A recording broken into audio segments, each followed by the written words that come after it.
Hello and welcome back to Loop Hero. I'm Luce, yeah, and I will be your host as we continue right where we left off. Last time we successfully managed to get the river, and thus we'll begin our next expedition. What does the river do again? Doubles the effect of adjacent landscape tiles.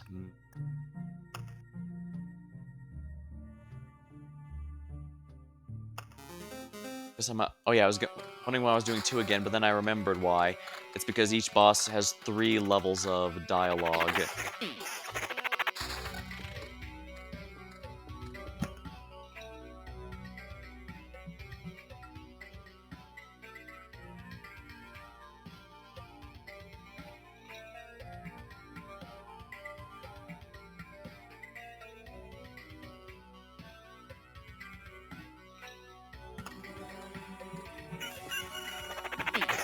I can probably set this to 4 just to expedite the starting process here. Max skeletons up.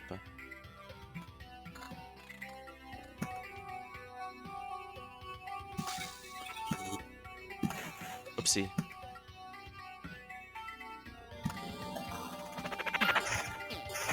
If I can get some more of these memories, yeah, okay.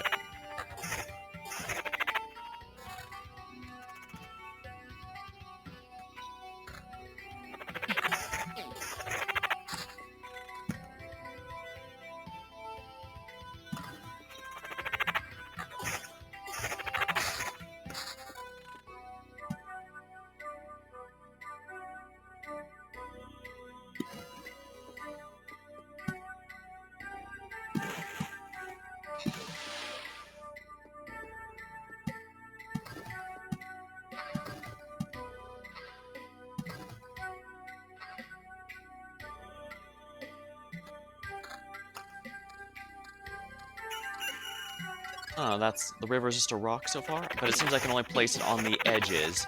I only had just unlocked it, so I didn't get to see too much of what it can offer yet.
Defense.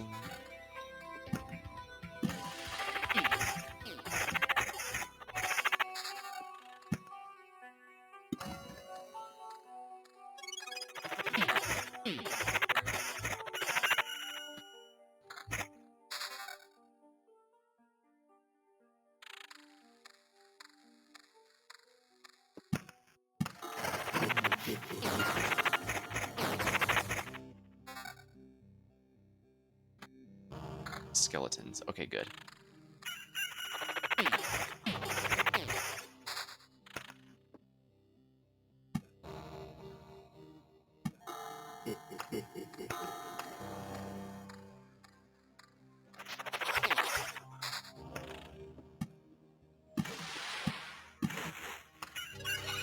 Excellent. I'm doubling the effects here. Attack speed doubled.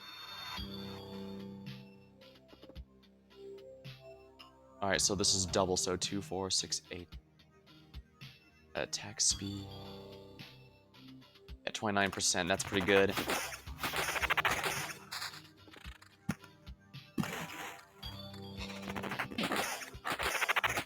combine with this desert and stuff to really make some good things, but...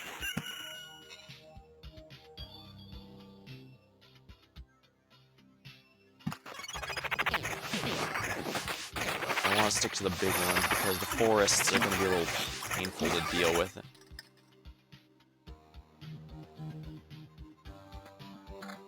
Summon quality 46.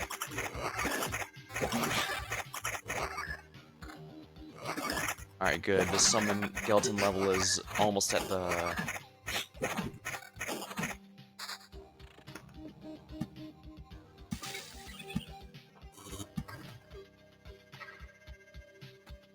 Probably live without that.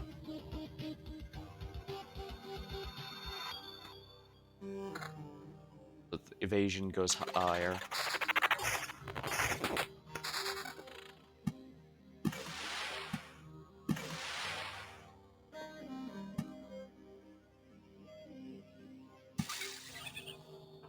Heals 3 HP, so that's 6 HP. Oh yeah, this river is really going to add up very quickly, I think.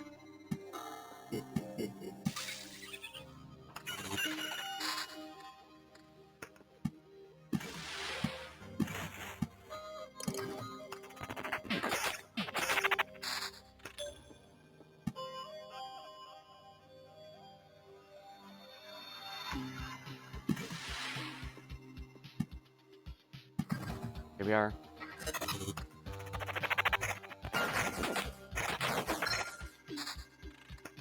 Level up.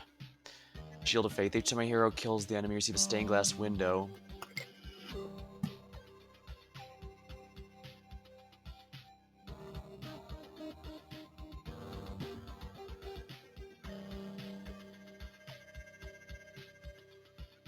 I want it so close here to make these into Bloodlands.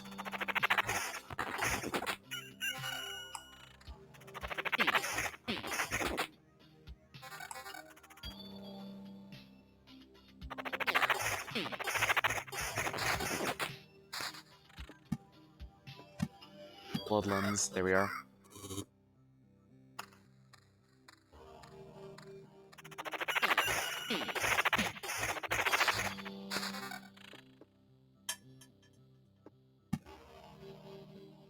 Shoe nails.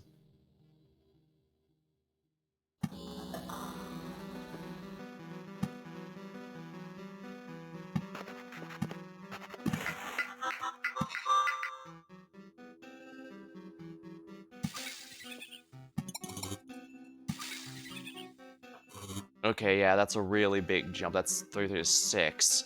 So that's really good good for me.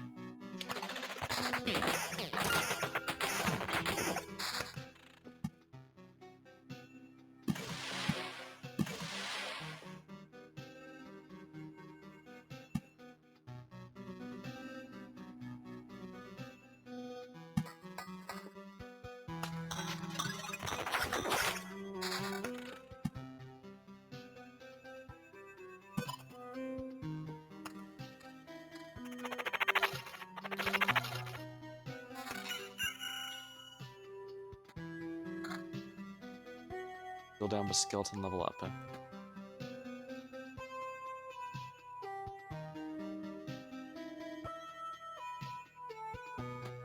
Evasion 33% is pretty good, actually.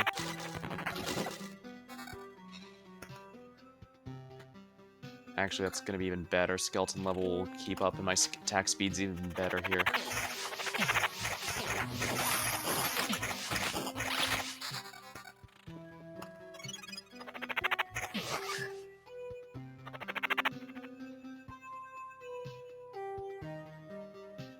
Skeleton level goes down, but in return I get skeleton some quality, which I think is going to be ideal.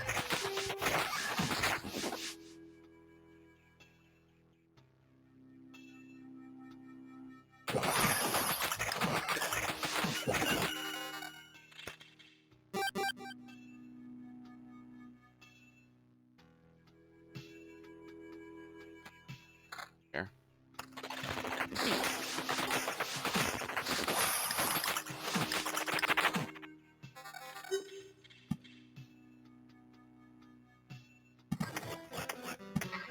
Oblivion that.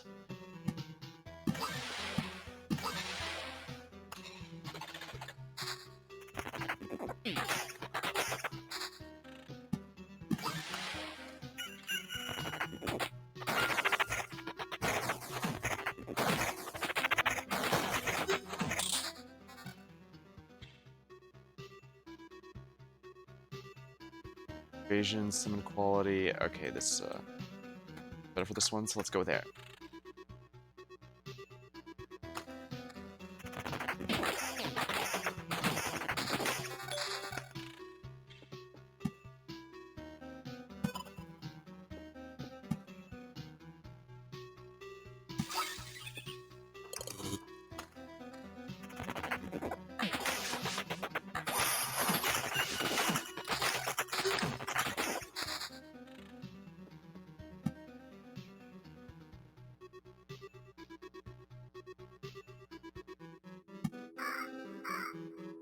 A little dangerous to do that, but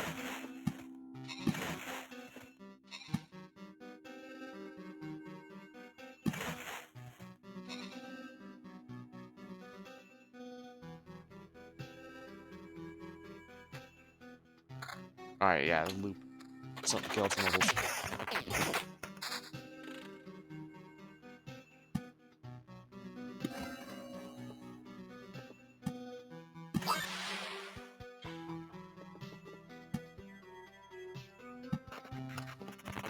Well, it feels a little dangerous to have so many bookeries, but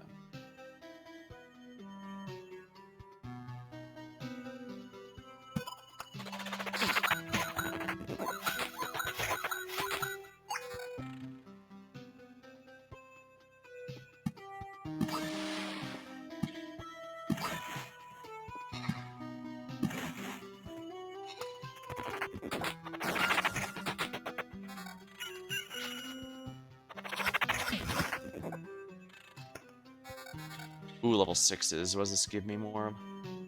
Summon quality.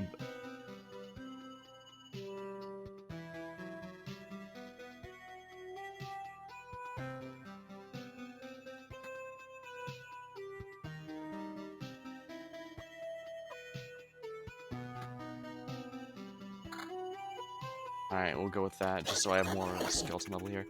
The Count's Lands.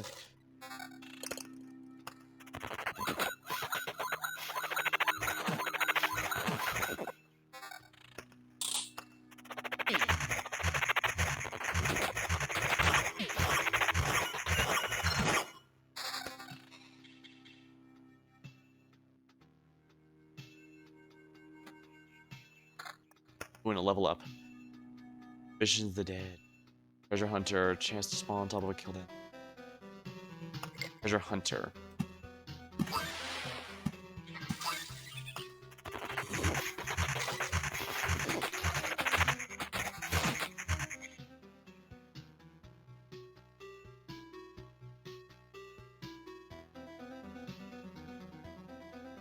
Max skeletons down feels like it would hurt a little, but sturdy tool.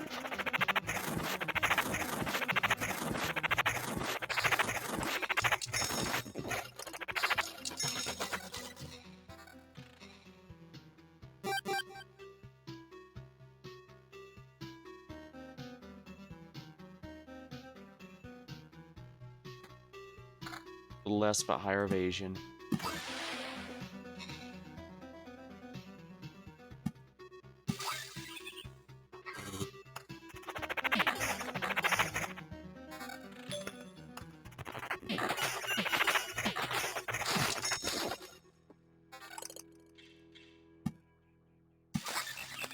Here.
So I didn't mean to lose the village tile. Be a little annoying.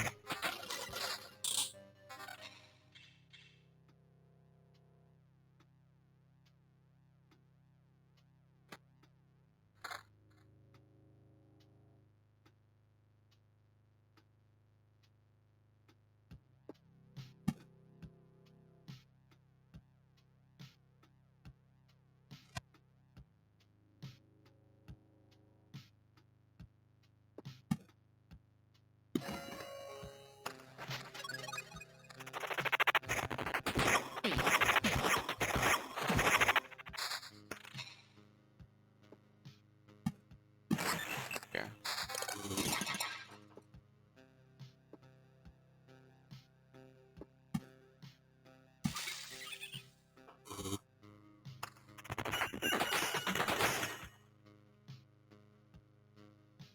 Level summon.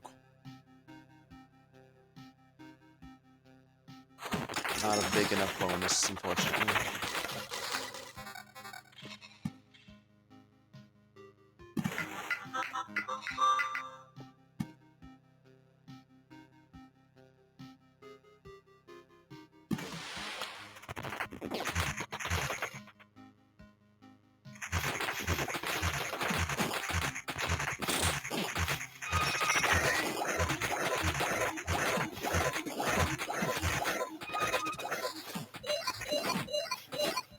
Time Matter, the creation. When killed, grants 3 random cards. Those you didn't choose, or a golden card, 33% chance.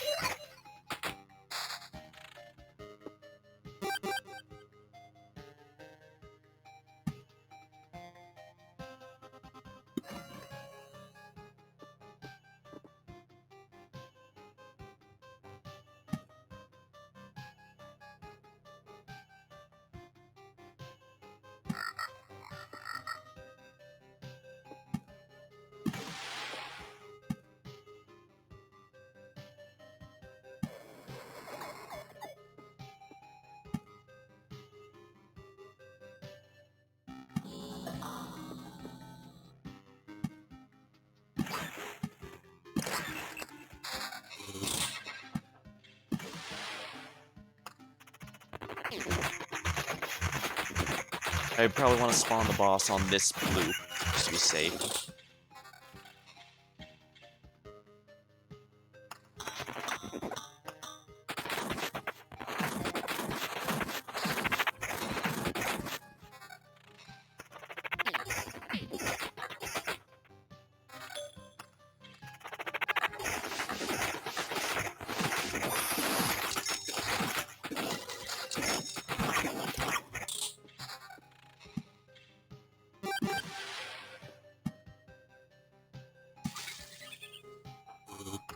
Oh, 5, that's a lot of heals.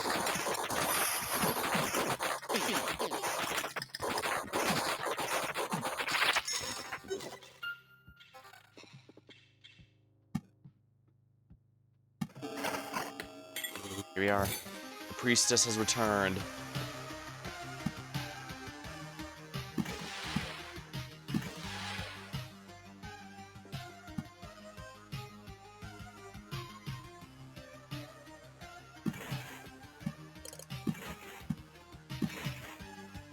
Attack speed plus 85, almost going twice as quick as I used to. Feels good. Bosses spawn. Let's go.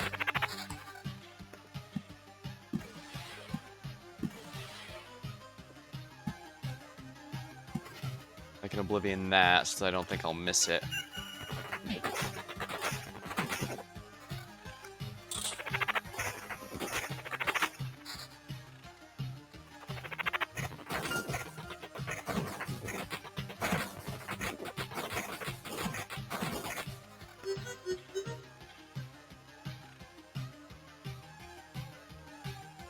Same thing, but higher shield, so let's go with that.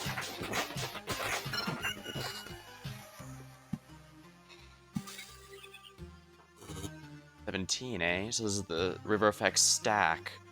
I wasn't paying attention.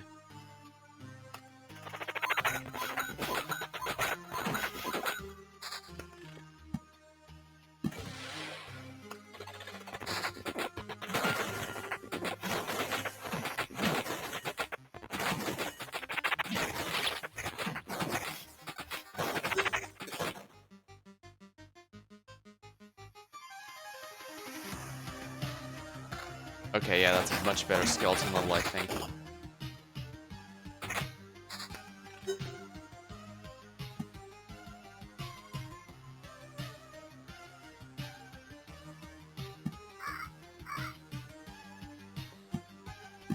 Alright, so 117 now, and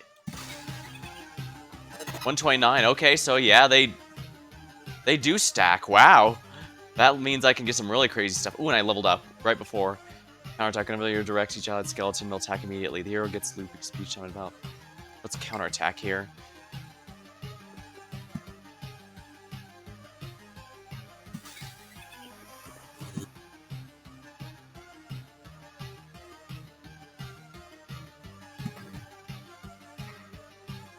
Of HP then.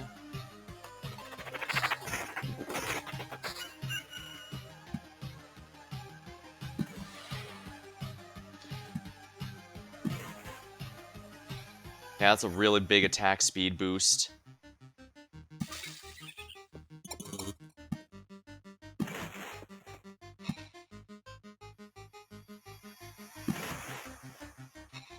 Yeah. Got some good materials here. I just have to hope I win the boss fight.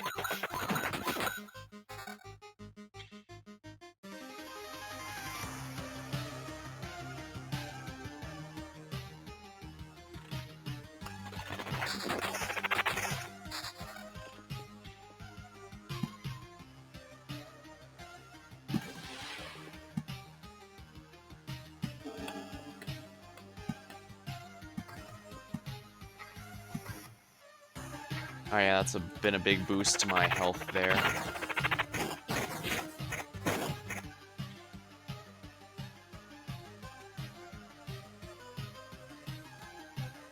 Okay.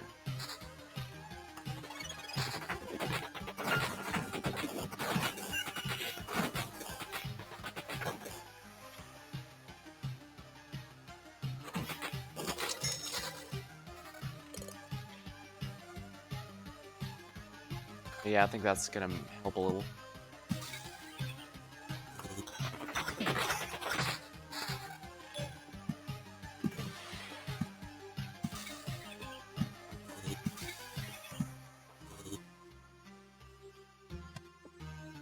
$117. $121.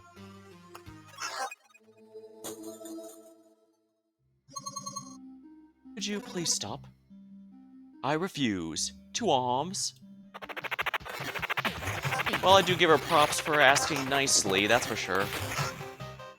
Will the heavens summons an angel. Icon stasis. 100% chance to be protected by a stained glass window.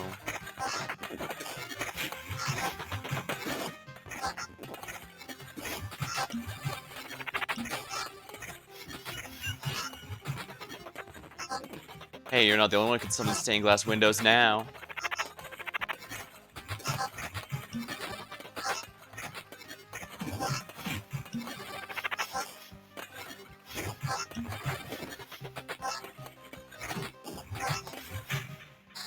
And we got her. And failure again. Will we meet again, Zealot? Faith alone is not enough. Post-mortem toll, 30% chance to get a random basic resource chunk upon killing enemies. Gift of blood, the arrow may strike a target with blood lightning each attack. The chance is mystery, God's eye. Any enemy will have one less ability. No effect on bosses, however.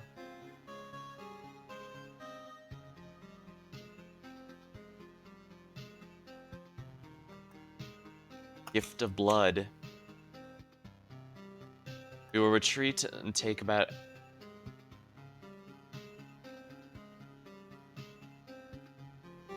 Well, I want to bring everything with me, so let's just go back real quick. That's everything, at least. But... Encyclopedia. Prime matter. Abilities and notes. Including those who didn't choose the expedition. A creature beyond all comprehension, though no words to fully describe it, and no words describe it even partially. Both nothing and everything. Simultaneously. Unlock. This writing is about me. I'm writing with your hands. I'm reading with your eyes. I know I don't understand this because you don't. Because I am everything. Every living being is me. A recurrent passage in multiple different sources. Do you want 1 damage from attack? Chance to alright, so fatalism. Alright.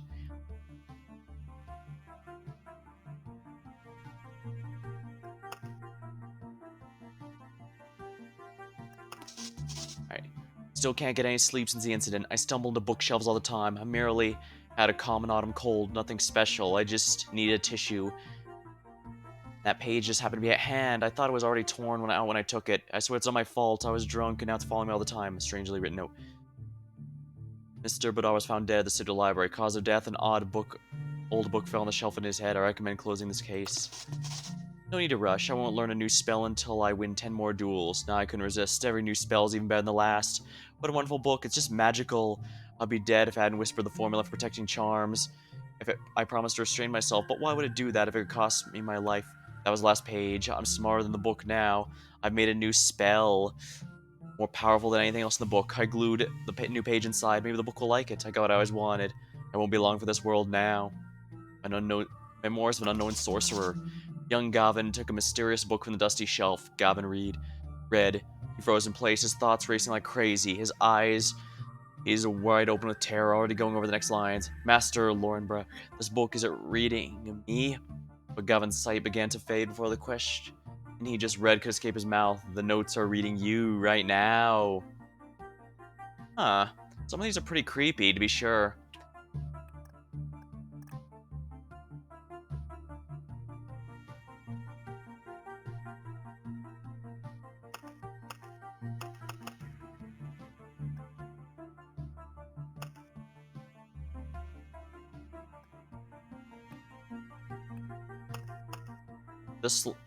I can't ignore the dark slimes. Roll here. I wonder, is this going to pull one? I wonder what's going to do. Yeah, there's definitely a lot going on here. Upgrading it would increase the attack range, and thus would help me a lot, but at the same time... Is there anything new I can build here?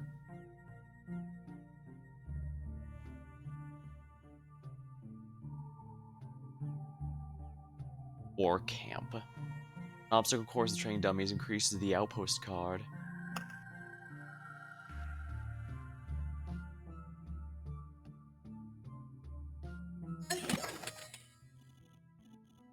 Beg your pardon, sir. Could you please take a step towards the trainings? Yes, a bit closer if you would. Thank you, good sir.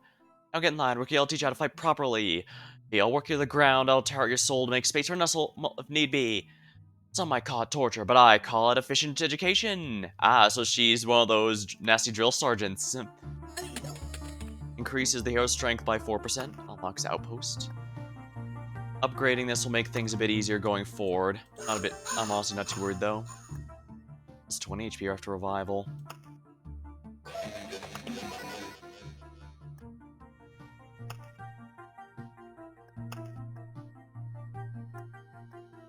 Now, what is this new card?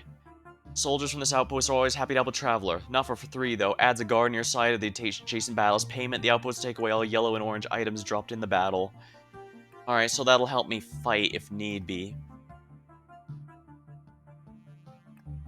However, with the build I'm going for, I don't think I really need it. So we're going to go in, take a serious attempt at completing the new battle here.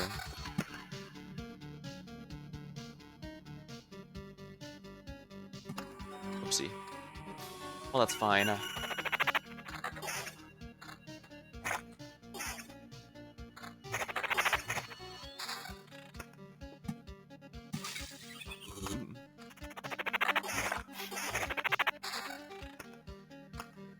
gonna hold off a bit on the river card. Some bit more skeleton level won't hurt.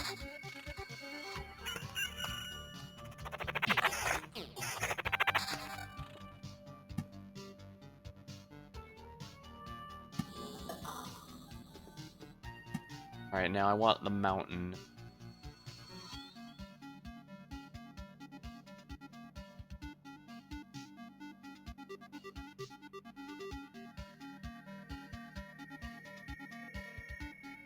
Alright, I'm gonna make this 3x3 square it, and the river go here.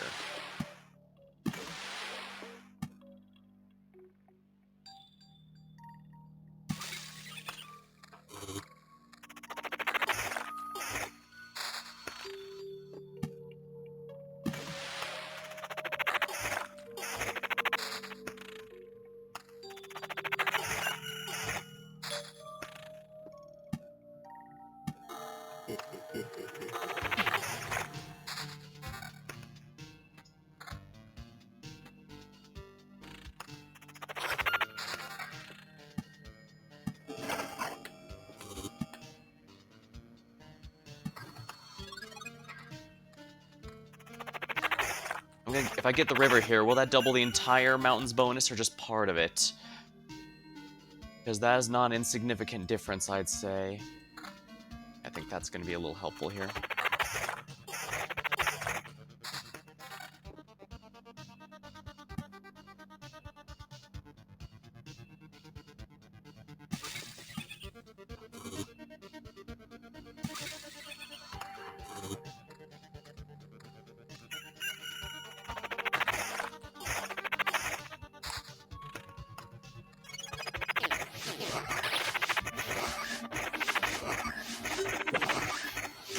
It's a little dangerous, but I think we can handle it.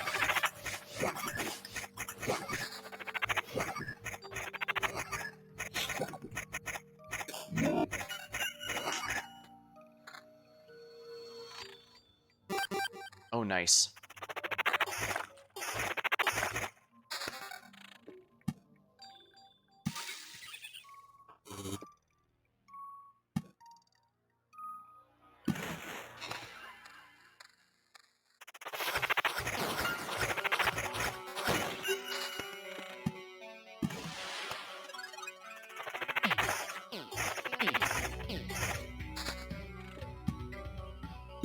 There we are, that should help a little. A little less, but summon quality up. Yes, please. It's fine.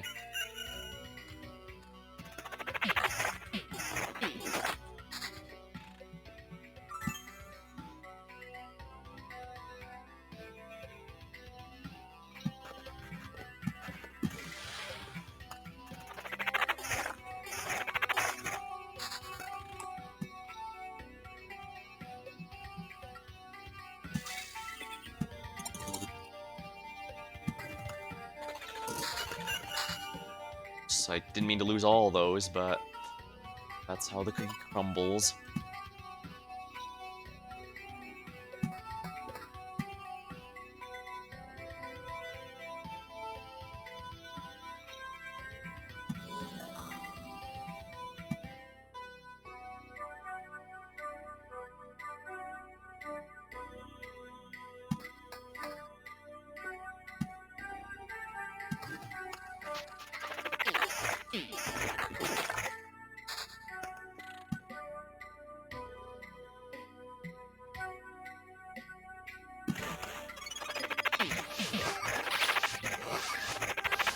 Alright, yeah, this is helping me a lot reduce the damage. Now we're just gonna take the full, yeah, make my skeletons stronger.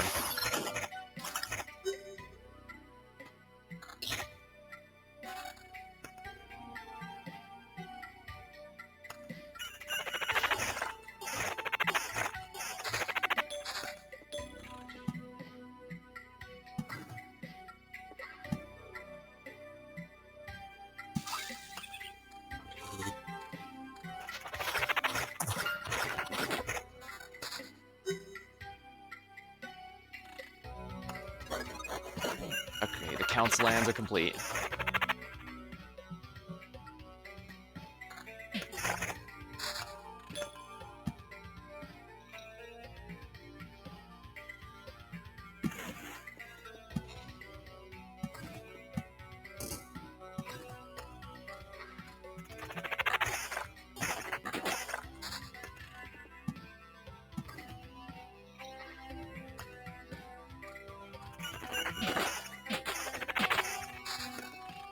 Question is this actually going to help?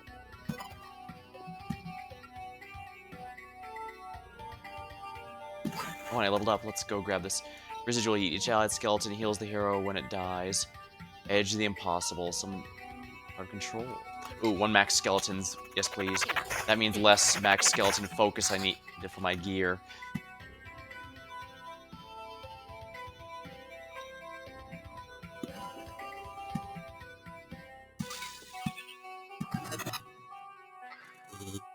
Plus 136 max HP. Doubles. So that should be...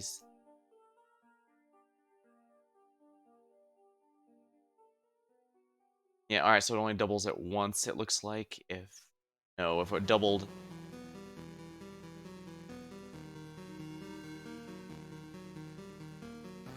Alright, that's a shame then.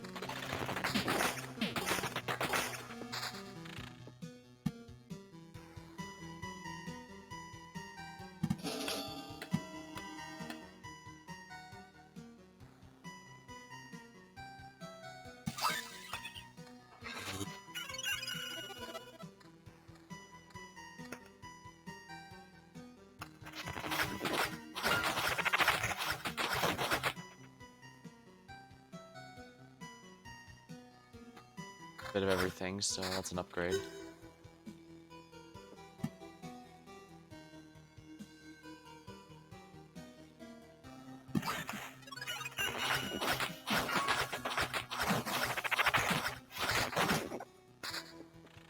Getting Baku.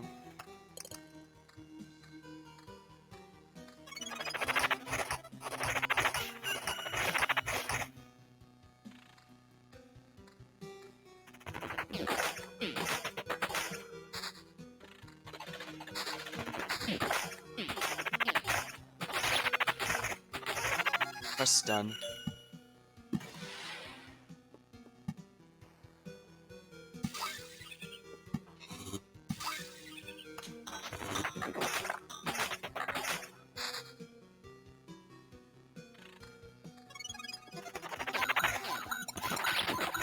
Alright, that's a quest target.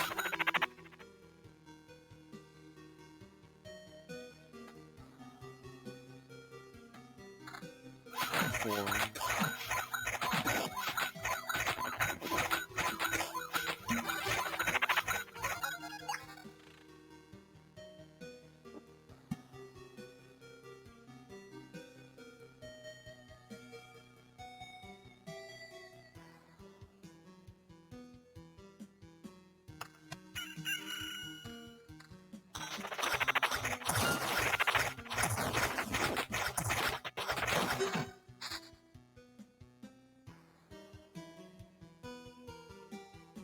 Someone cool.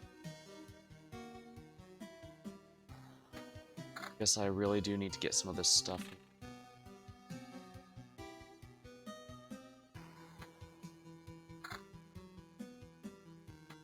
Magic shield up. There we are.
That thing hits like a truck, dang.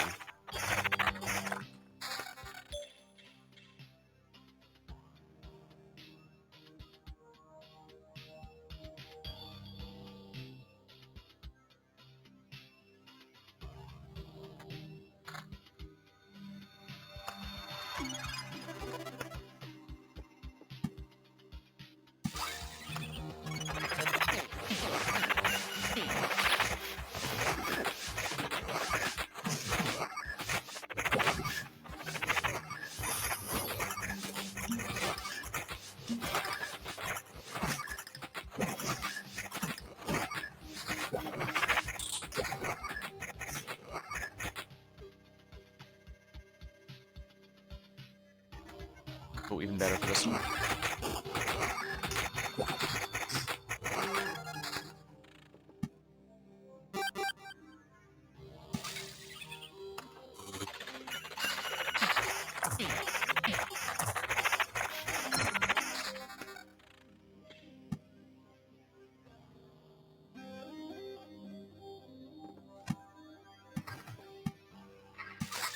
Here we are. Village.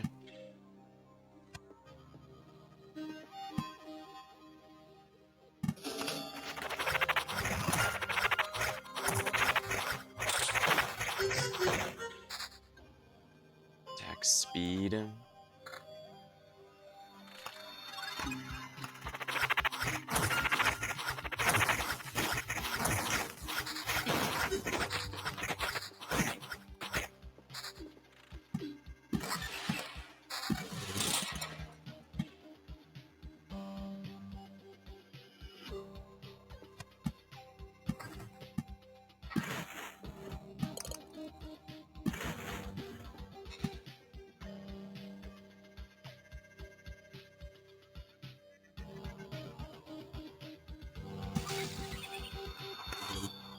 Surveyor, Awakened Fragment, Ambition of the Dead.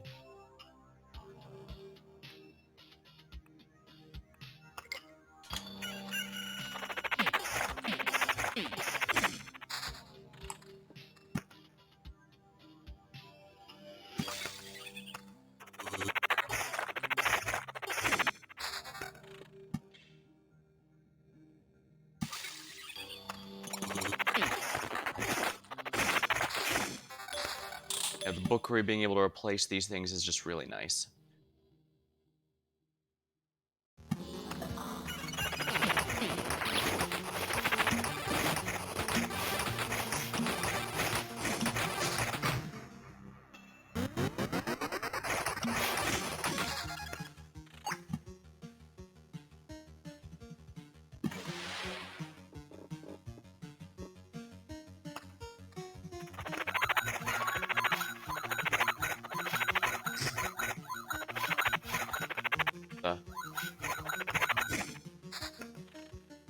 Eight.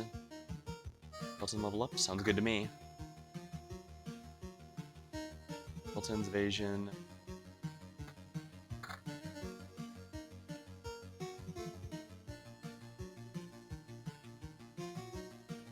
I need to keep the skeleton levels up.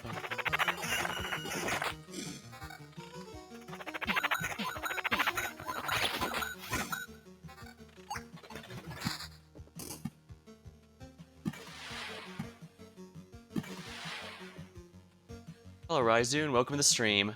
Just relaxing a bit with the Loop Hero right now.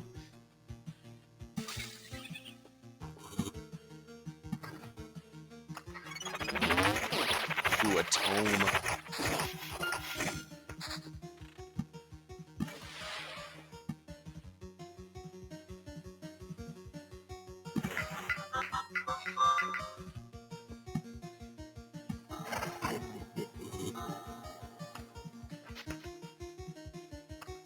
Alright. How does this work? Loop Hero is a bit of an odd combination. It's a part idle game in that I don't control the hero directly, not either in combat nor in control, nor in his mobility. He just walks across the loop here. I just control how fast everything progresses. But I do control his gear here. I can replace things as they come up. And of course, I can choose his class. Right now I'm playing a Necromancer. Okay, I have 1 revive. Resurrection, if you please. And of course, I take these tiles and place them on the map in ways that I think might be helpful to me. I can use Oblivion to delete that. And if you put certain buildings together, like if you put these mountains in a 3x3 square, you get a mountain peak here. But in return, it spawns monsters. But you want monsters to spawn to kill them for drops, both gear and more cards to place down. So, a bit of a interesting thing to keep track of.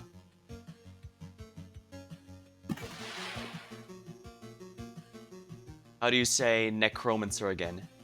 I usually just go Necro for short, but Necromancer? I don't know the official pronunciation, if we're honest. I just go with whatever sounds right, hence just Necro most of the time.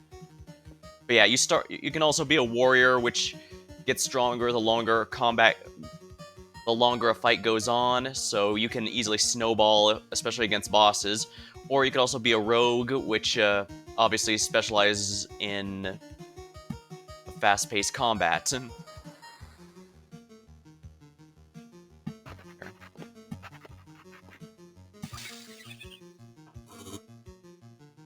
What do you say, your house is weird? I've got a few weird pronunciations for stuff, so it wouldn't be the first one. Let's place this here so I face less enemies. I can probably save the Oblivion. Oh, Thicket.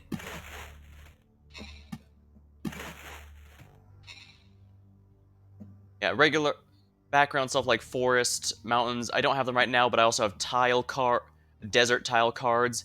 Those cause passive bonuses to either you or debuffs to the enemy. Yeah. The stuff directly on the map here determines what kind of things you get. Like cemetery, I can get spell books and books for information. But you have to fight enemies, of course, to get them. And since I put this right next to the base, I also get some help. Village. So I can put this here. If you were to be an RPG game world, what's your best starter going into mid-game? A bit hard to say. I usually tend to favor magic using classes, simply because they usually have more interesting mechanics. Not to say I'm against melee classes, I mean, in some MMOs I've been known to stick to melee jobs for quite a bit. It's just a matter of what feels right, but a lot of times magic users just resonate with me for whatever reason.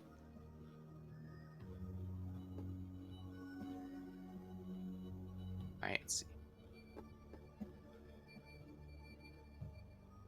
Guess I should save this Oblivion card, but how will I do that? There's no problem with the variety. But yeah, that's true. It's not unusual for me to go for some sort of jack of all trades, master of none as well, unless the game. But I do know those are usually kind of weak. Like when I did Elden Ring, I tried to do a mix of magic and physical class, but it didn't, and melee, but it didn't work as well as I was hoping. So I ended up focusing a bit more on magic in the end. But at the same time, I do like having options available to me, just having a little Swiss Army knife. But you do have to be careful because some games where you do that, you'll end up spreading yourself too thin and won't be able to do much in general. That's why games with red mages like Final Fantasy usually include some extra stuff to make it easier. But like Final Fantasy proper itself usually gives red mages the ability to cast 2 spells at once. So they're weaker than other jobs, but they can make up for it with spell spam. Or sometimes they can also restore MP to give a bit more utility. Stuff like that, just to avoid... Oh yeah, and normally I'd be worried about 3 enemies like that, but yeah. Enemy numbers can actually get quite high depending on what kind of tile combinations you use. That's why I like to be a Necro here. Necros can summon your own army to fight them with.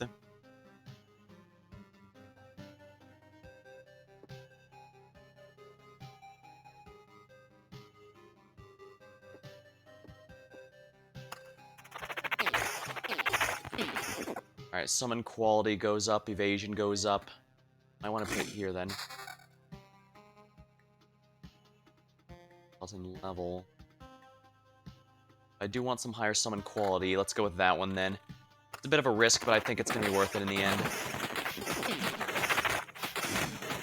Yeah, I do like a variety of stuff, and Magic users usually have a lot more interesting stuff to work with, so that's usually what leans me into them.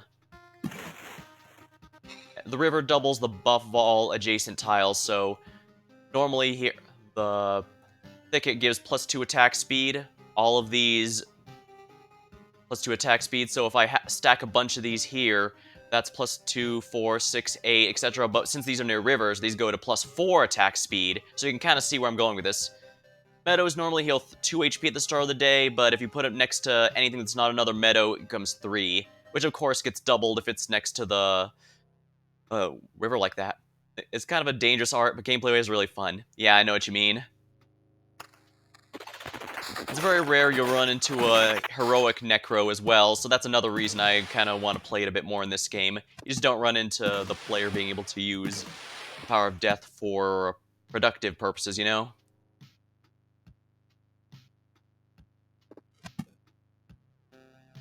Now, these do stack if you put in a corner like this, so attack speed here. This is normally... Oh, that's a forest, not... Yeah, I want to wait till I get a thicket. Hello. Actually, I can see it here. As you can see, this heals 2h3, but it becomes 3 if you bloom it by putting it next to here. It's doubled by the river, but... So, HP per day, 96. Place it here. 108. So yeah, the game definitely wants you to find weird combinations and put them together like that. River time. River's a bit strict. You have to start at out on the outside here, and you can only continue on from the end of whatever the last river tile you placed. So you have to be really strict with your placement there.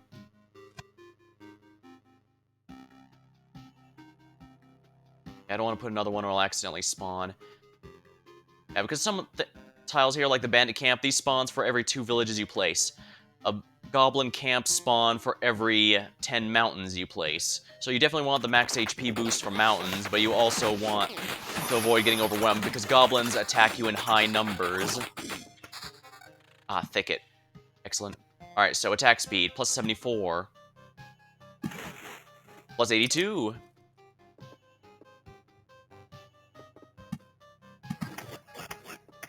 Road lantern here to limit the amount of enemies there.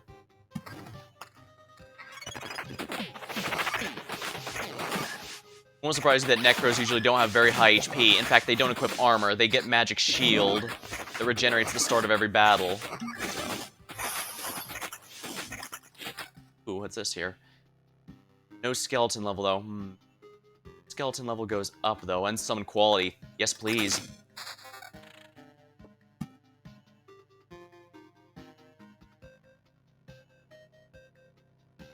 Gaba altar, yeah. Indeed. I won't be pulling too much on it, but good luck if you are.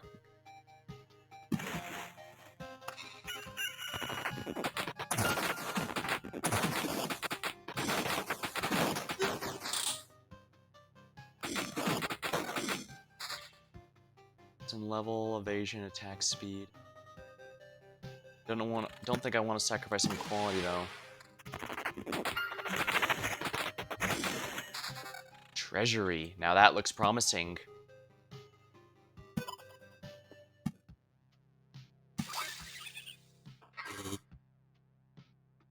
Got spoiled with latest, so it's a pain. Ah.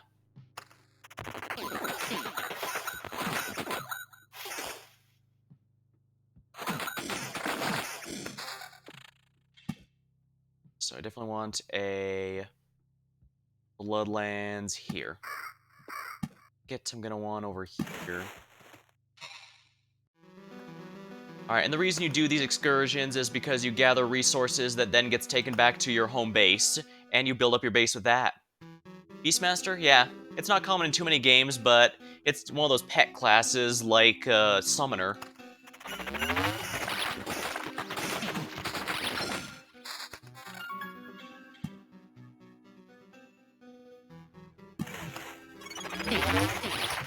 Alright, this is gonna be tricky. These bandits actually hit pretty hard. Yeah, you see that? That hurts. Is it available in this game? Not in my hands, but the boss of this particular area is one. Map completion. When this bar is filled, the boss of the chapter will appear on the campfire tile. So basically, my home base becomes no longer safe once soon as he arrives.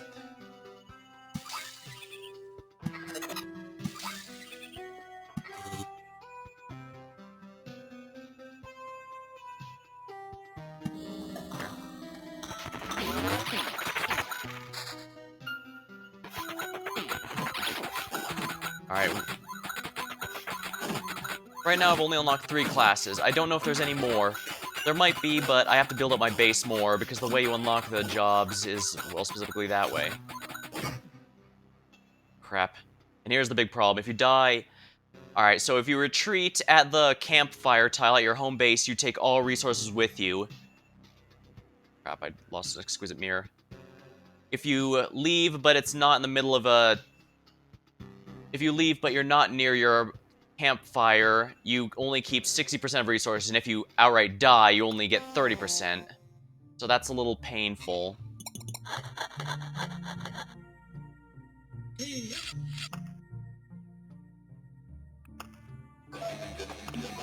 Here.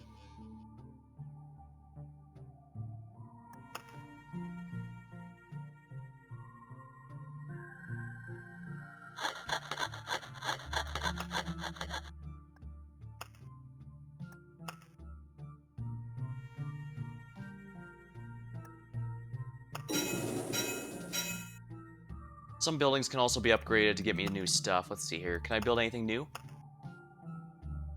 I can build more housing. I can't build any more forest tiles yet. Alchemist's tent are probably the main one I want to work towards now. That looks like it's the last thing I need to unlock. That and the bridge. Unlocks the ability to keep the river going under the road during an expedition. Oh, interesting. That would certainly make the river a lot easier to work with rather than forcing it to go around the road when I do an expedition.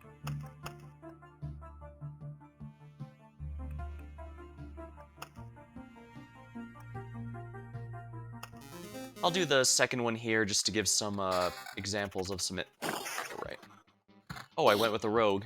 But yeah, I want to show off some other jobs here, so let's do that.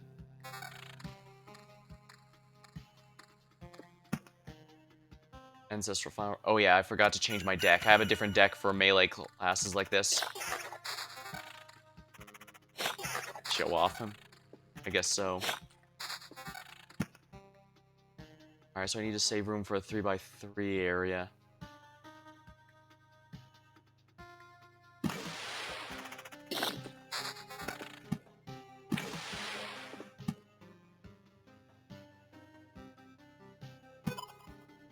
Treasury. That'll be good for getting resources here.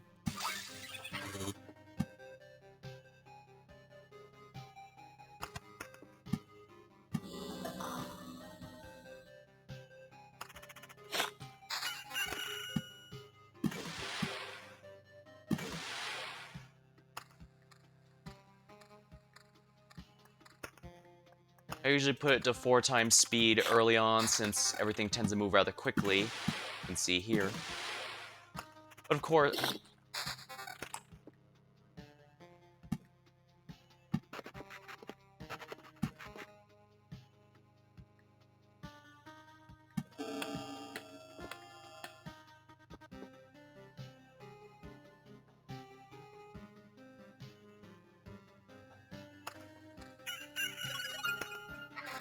Alright. Rogue is a bit interesting. Every time it kills an enemy, it gets a trophy. It does not get gear on killing enemies just like the other jobs do. Rather, it gets a trophy, and when you reach the campfire tile, you exchange them all for gear.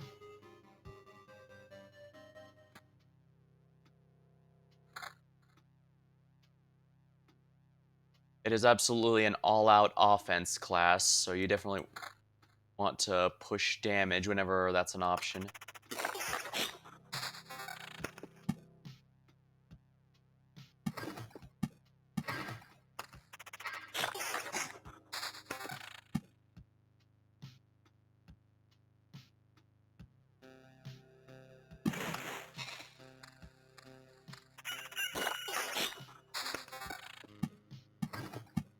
I like to do the mountain just because...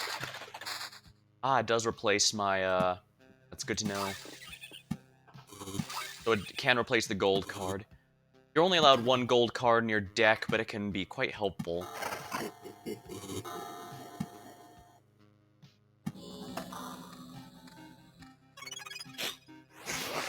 Obviously, I'm alone, so big fights like this can be a little more dangerous.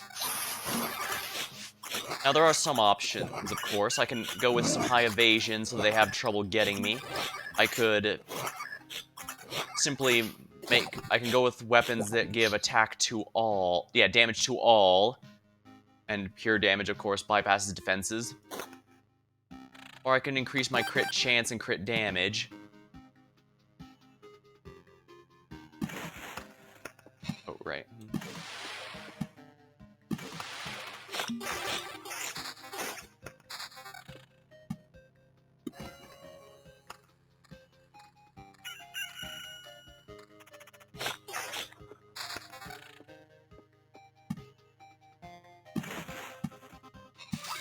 Here. Treasuries can't have to be completely surrounded by empty spaces when you place them, but in return, whenever you place a tile next to it, you gain resources. Those resources are extremely valuable.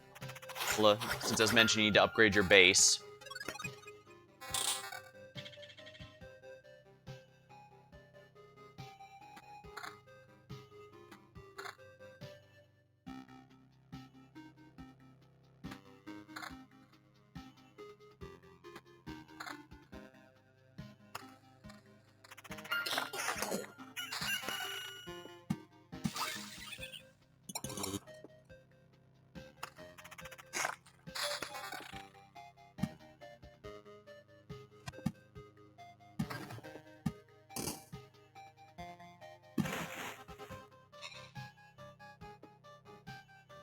Oblivion is just allows you to delete any tile if you want. You can remove... It's not necessary. You can even remove it from your deck if you'd like. I just am not a fan of that. I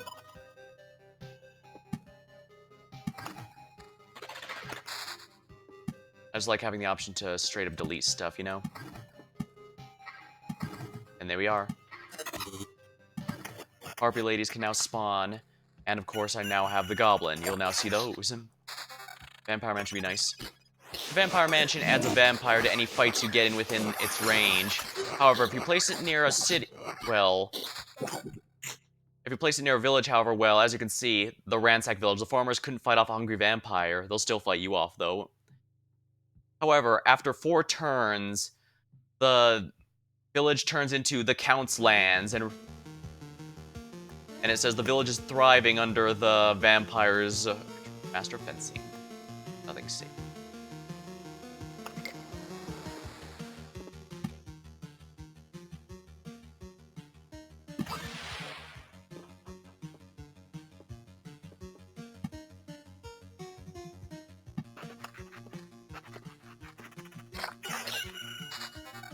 I should probably delete the goblins there just to avoid having too much at once. Edo. Perfect.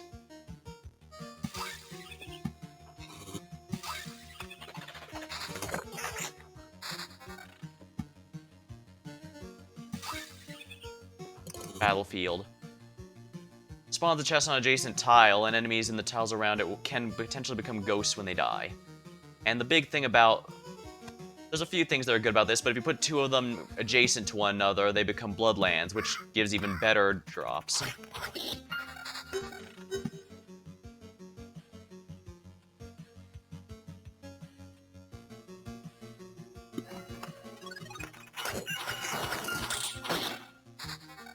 Yeah, I got the base upgrades that allows the archers to stay at the camp to help protect me.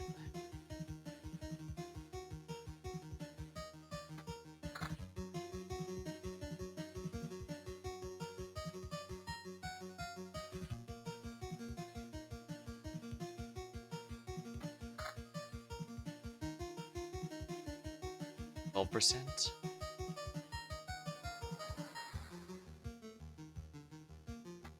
Dodge might not be a bad idea. Boots usually just add more evasion, but they can do a number of things to be sure.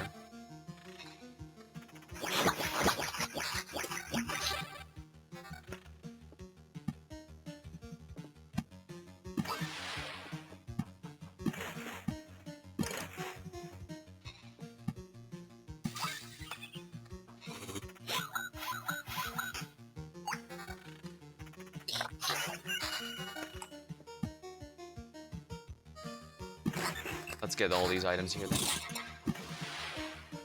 I don't know why the game lets you face tank things. Like I said, the battle is completely automated, so sadly I can't. All I can control is gear and the evasion, the rates of evasion. Guess this is fine.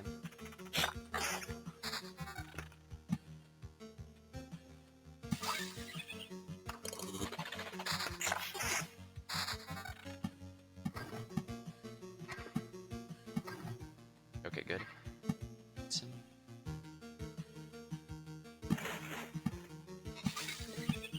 Yeah, the river can really help out here. It really adds up, I mean.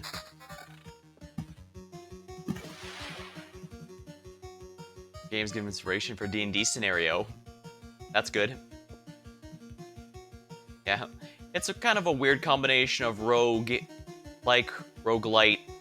rogue-ish type game, idle game, deck builder, and a base builder. It's very weird to describe it, but it's genuinely fun. Relaxing, contemplative.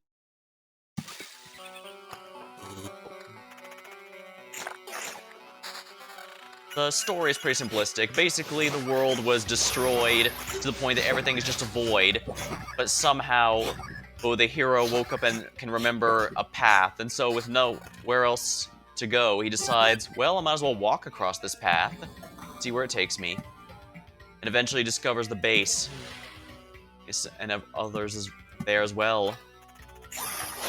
And thus they try the slow effort to rebuild the world. But the bosses don't like that, of course.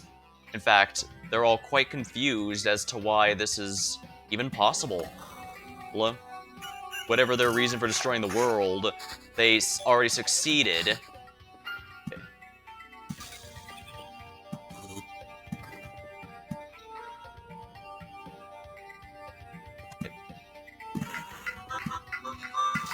Oh my, a village? Result of the forest attempts to understand human civilization. Yeah. And that's why I was putting mostly just thickets and not forests, so I get the most out of the river, and also to minimize how many village question marks show up. Because if too many of those show up, it can be a little rough.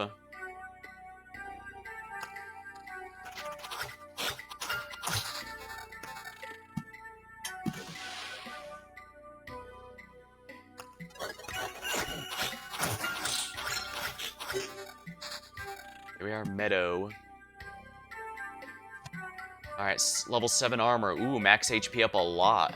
And evasion bonus, sounds good to me.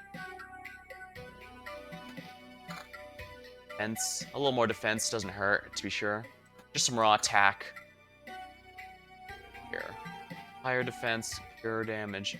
I don't know, evasion up sounds like it'll really add up. Ooh, 22% evasion. Okay, yeah, 32%. That's really good. As you're busy on a killing spree, a massive boulders hurtling towards you. Make a deck slave slow. Ha!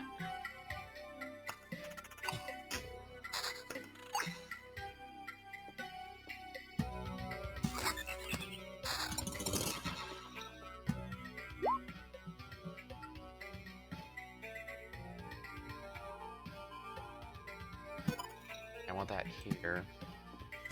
Okay, let's go with here to upgrade that. Ooh, I leveled up. Yeah, eventually you can unlock the ability for the character to even level up, although since it's roguelike, it grants the hero 1 resurrection with full healing. Skilled Architect. Grants the hero experience every time a tile. Here we are.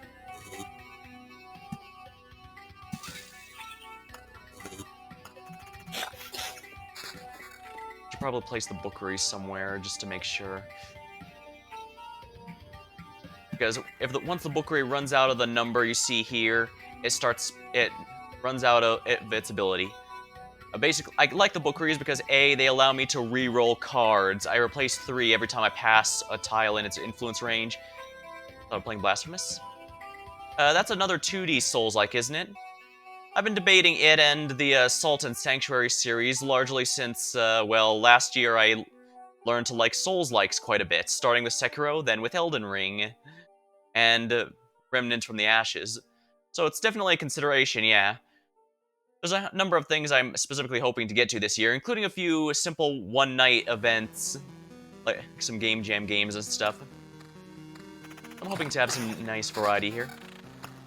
I think it's perfect.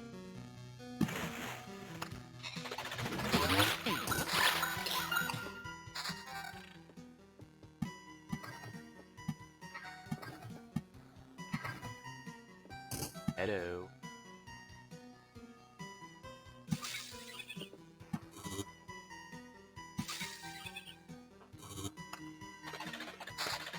Oh crap, I didn't mean to lose that.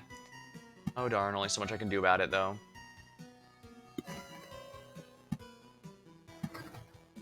All these here.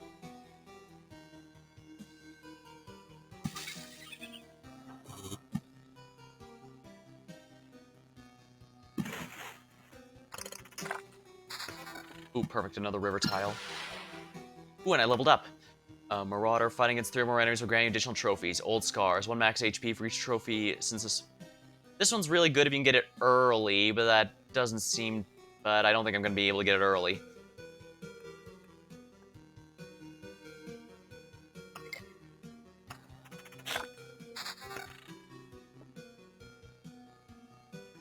I guess I don't really need to destroy anything right now. Ah. Yeah, but as you can see, the Count's lands. The village is thriving under the vampire's protection. Its inhabitants are very generous.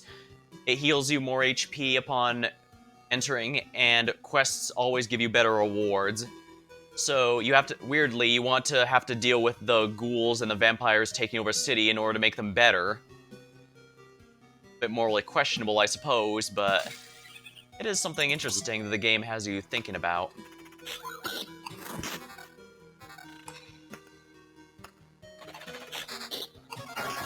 Quest done. The battlefield. I can also make an additional Bloodlands here. There we are. Just have to be careful because it's very, very frustrating if you have to deal with too many. Having vampires, double-edged sword. Yep, fights are a lot harder in the general sense with them around, but they also make the villages better. The lore encyclopedia says that, yeah, the vampire is doing it entirely to show off her wealth and stuff. And of course, they do, in fact, take blood from the citizens under their watch. But they do also give the city protection and a thriving economy, so it's definitely an interesting thing to consider. Really, no good gear out of all that. My current stuff is still better. They help you, but also... Sure, indeed.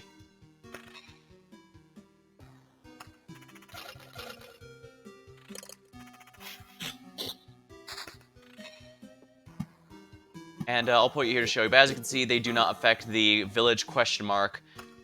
The village is simply the forest being the thick forests here becoming alive and trying to emulate human activity the best of their ability. Guess I might as well put something here.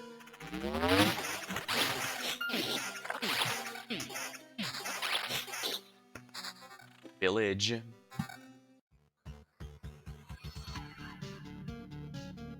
One here then.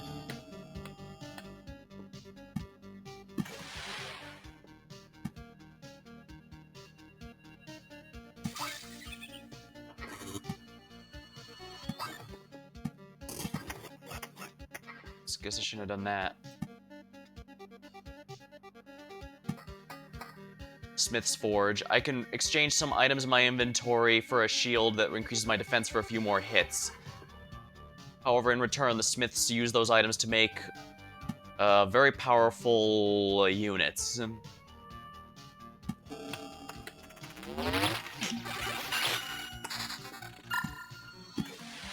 Excellent.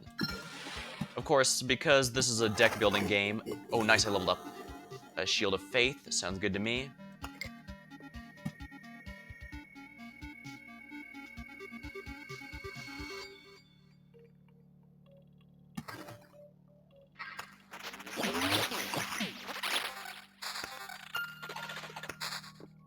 More rivers. More peaks. Sadly, you can only make one mountain peak per map. I've tried it, but even if you put more 3x3s, it will not upgrade. I guess they don't want to make things too easy for you.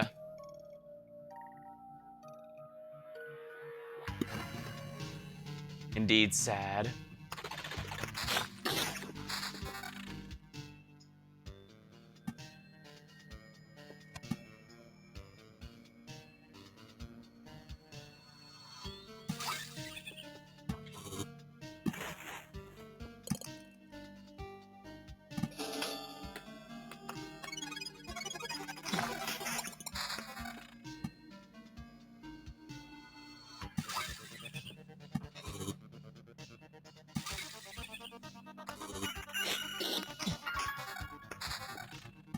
Cemetery.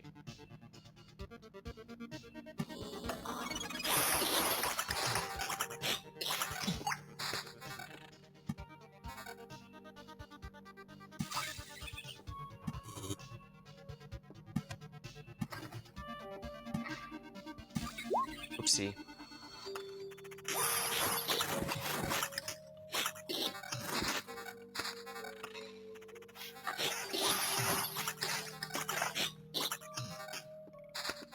That's not a problem. You just have to place something that's not a meadow next to it to upgrade it.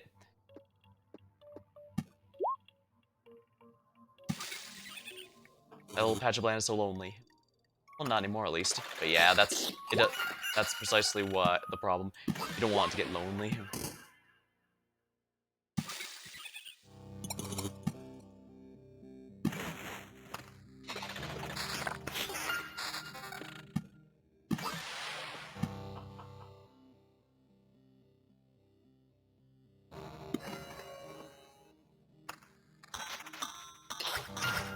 As you'd expect, arch units are really weak in close quarters combat. Let's get rid of that, shall we? Get that here.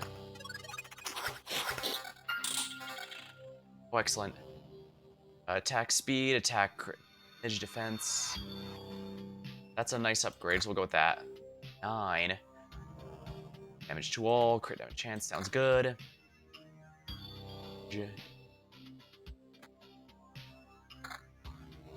And of course the sword here. Evasion bonus.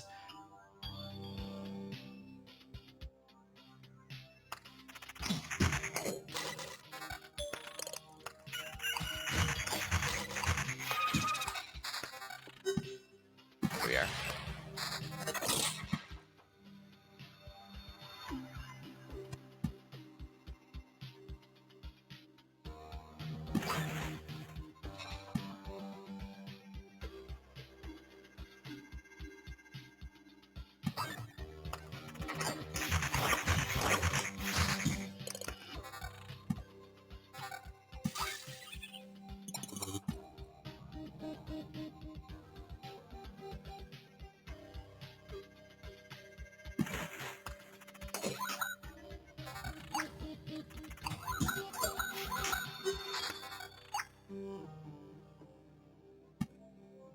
On Oblivion, one of these two. So let's get rid of this one. Just those less bandits. Bandits are a pain to deal with, even if they do drop some nice loot. Enemies have skills that can quest gold. Plus 200% HP. Nice. Oh, I see. Yeah, they're meant to be mini-bosses in themselves.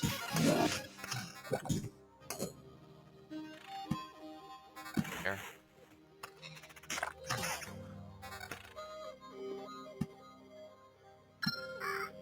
Ah, level up. Icky lowers the quality. Child of the Forest. Ratwolf may help you. Lowers the quantity of items received camp tile by 3 while increasing the quality of exchange for trophies. Now let's get some better gear then. Because it looks like I might actually be able to beat the boss of this run.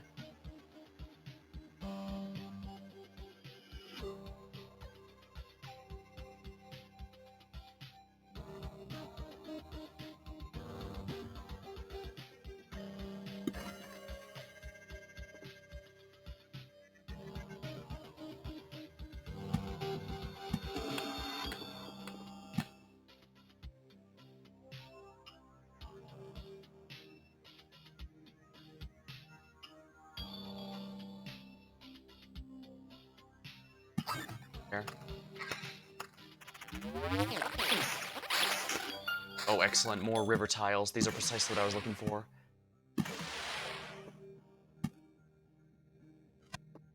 Get...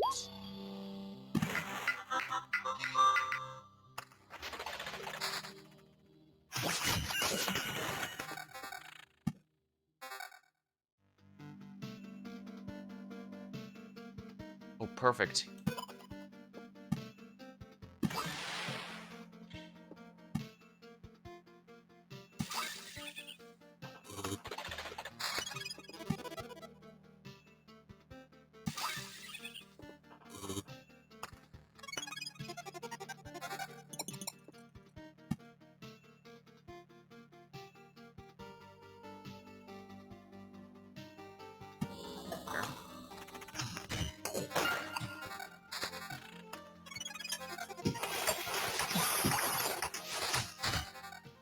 Yeah, this can help out a lot.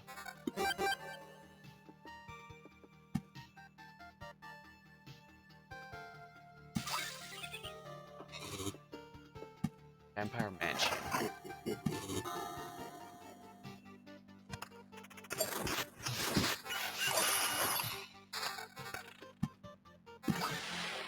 Excellent. I'm getting a pretty good buff to everything.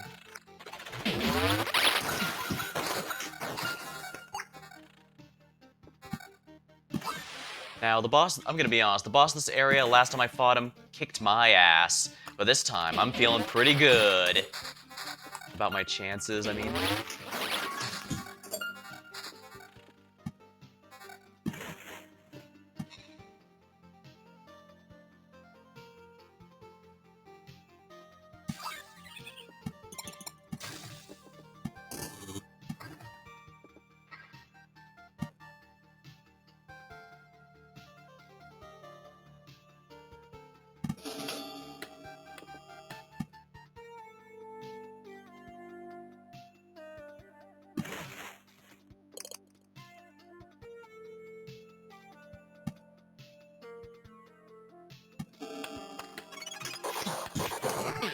Ah, yes. Vampire Mage. Now that's an interesting enemy to have to... In order to even see a Vampire Mage, you have to have an abandoned bookery, that is, run out of the little numbers there, and have it be within the range of a, Vampire Mansion. So, as you can see, this is the only tile where one can spawn. I'm specifically trying to fight mage enemies because they drop a very valuable item I'm looking for.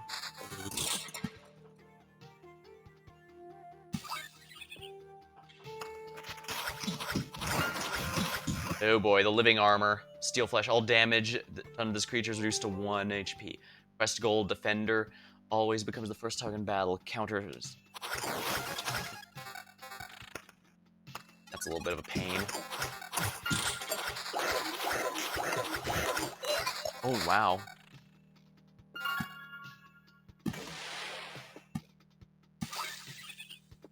Temporal beacon. Its light is so bright it makes you forget about the passage of time. Each day passes 50% faster within its range. Time Watchers may join battle within its range. They are afraid of vampires. They are, you say? Let's see here then. I've never seen this thing before. Chrono Crystal. Crystals doubles the effect of a day's passing on the time. So if you want an enemy to spawn for specific drops, for example, this makes it easier to do that. Or it also makes chests drop faster as well.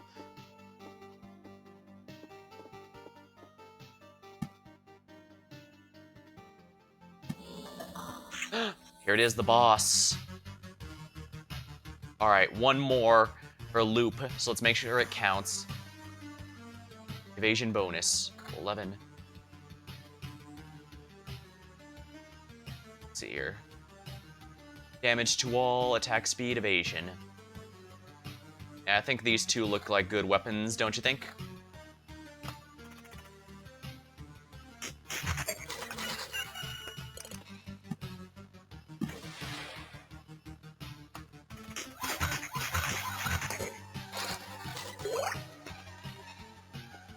Alright, that music means the boss is here.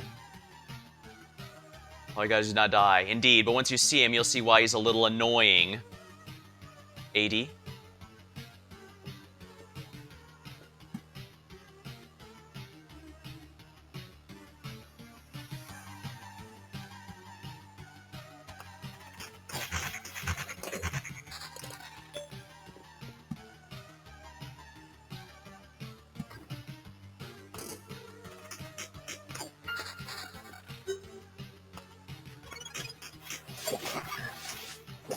Okay, my damage is really good now.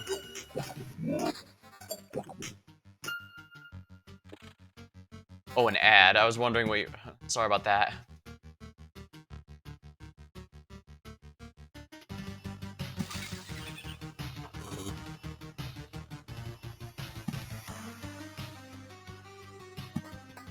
I should probably place some more of these to get myself some, more armor real quick.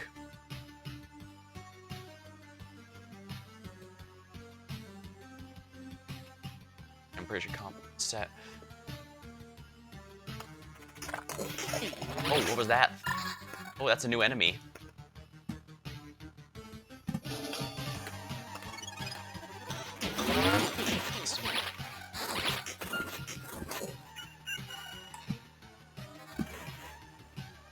Yeah, my attack speed is 137%. I should be able to handle the boss, but he's a pain in the ass. Like I said, he beat the crap out of me last time we fought, so... Okay, good river tiles.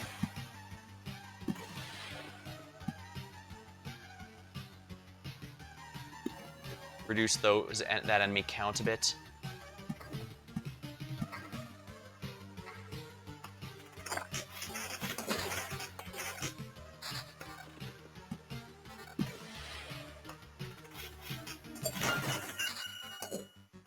Alright, we're gonna slow this down to 2 times.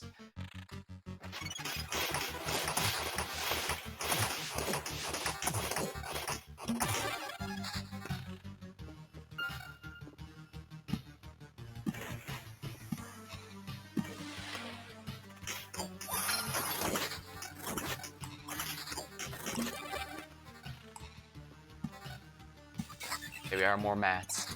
Oh, and I leveled up. Your smoke screen. After losing 20%, to evade attacks for 2 seconds. Master of Fencing. Simultaneous attack targets. Lethal weakness.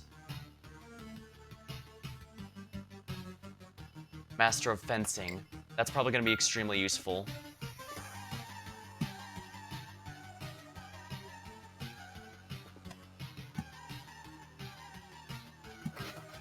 Bandit Camp. Let's get rid of that one. Just to make this easier.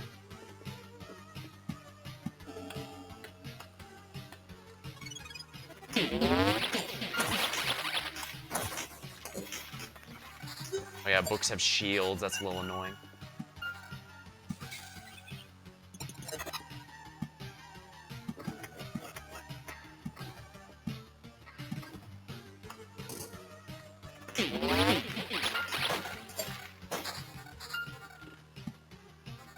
I can't place that card anywhere.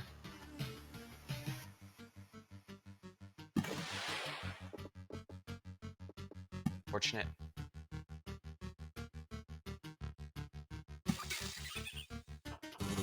200 HP per day, huh? That should be good.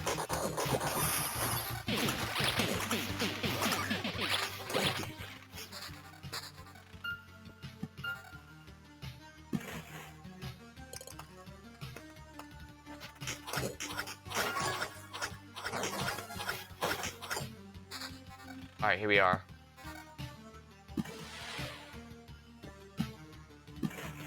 I'm just gonna place what little I have here to try to make it happen. Oh, and just to show you, yeah, see? 3x3, but nothing upgraded.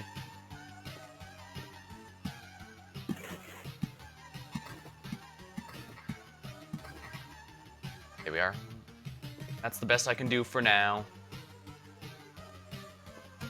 Alright. Could've been lethal weak. Alright, we're gonna... Here we go. The hunt begins. Sick 'em. Woof.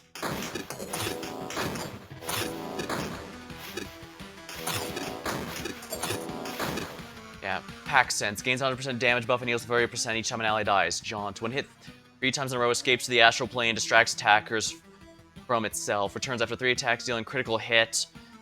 Invincible, cannot be targeted. Hunter's Hound. Pack Sense. And of course, the Hunter himself. Hunter's Horn fills the Hound's bar by 50% instead of every second attack. Star Power. With every shot, distract attackers from himself if they have other attacks. He also he can't miss, so no point in invading.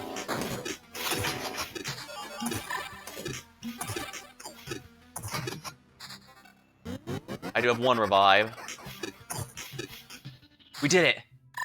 First victory. Ah ha ha! Oh, what fun! So, for such a shame, cornered by my own game, and then killed. Now tell me everything you know. Tell me everything you know. Oh please, you don't really think now is the moment I acknowledge your power and tell you all I know out of sheer respect, do you? I'm dying here, you know? Not a great time for revelations, and besides, it killed my hounds, you bastard. I think I feel good about that. Don't confuse your motivations with mine.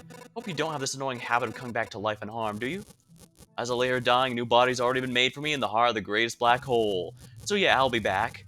Don't think I'm that easy. My lunch will continue, and there's no place in the universe where I can't track you down. You don't have to make things so complicated. I'm not going anywhere, and I'm not going to hide. I actually feel better knowing you'll be wasting your time on me instead of destroying other worlds. I hear the sound of the horn and the barking my loyal hounds, a new hunt begins. A new hunt. These guys are a real nuisance. They give me hope, though. They wouldn't waste their time on me unless I was a true threat to their goal. Excellent. From whom the horn tolls. Blind Rage. Health falls below 20%. May attack 4 times in a row. Hunter's Mark. After killing an enemy, your next attack will deal damage. Light and fast. Hero or skeletons will have a chance to perform a quick 3-attack combo instead of regular hit, dealing 50% damage each hit. Light, that's a much better upgrade. 3 attacks for 50% damage is 150% total. Alright, we're gonna retreat here and take all of our items with us. What happened? Why the shocked face? Because they nearly tore it off. I still don't quite get how I ended up victorious. There, I think you underestimate yourself. No, I'm serious, that hunter. He had black holes for hounds. I think they can swallow planets whole, and that hunter's weapon. Stars were dying behind me with his every shot, and all that power. He could destroy an entire galaxy. And I'm sure he's already done that a few times. I don't understand how I could fight him evenly. Only now I realize I could say the same about the Lich and the Priestess. Oh no, don't tell me this encounter broke your spirit. Look, this place is becoming better. You really shouldn't just give up. What are you talking about? It's quite the opposite. I'm fully confident I'll succeed. Not just a coincidence. I have the power to fight this evil and a chance to beat it. A chance to say? Well, it could say luck's on your side.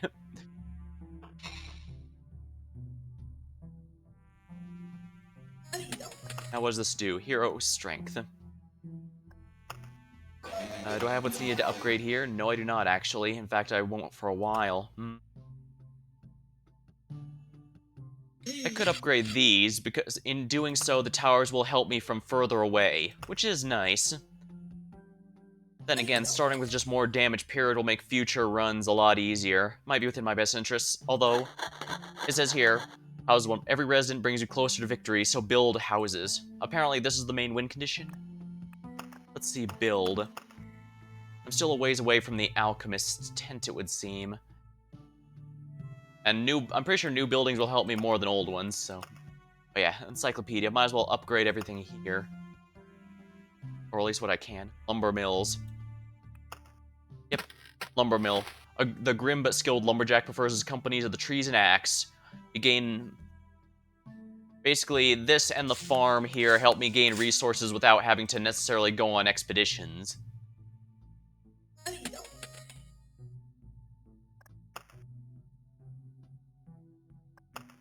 I'll go on another one, but this time with another deck. This one looks good. Arsenal. Alright. Speaking of hungry, lunch. Alright, hope you have a good one. We're gonna stick to Rogue again, and face the Priestess here. And go full speed ahead, my friend.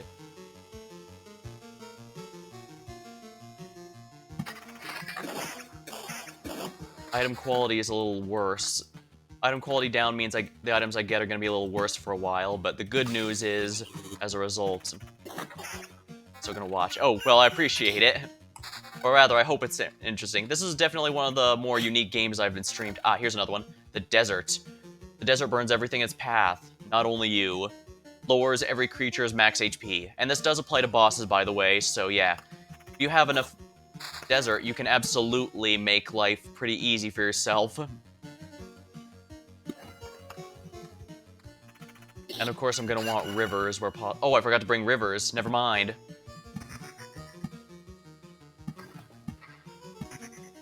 Yeah, the sand dunes lower 1%, desert by 0.5%. I definitely want to work around rivers, that's for sure. Well, put this here then. Oop.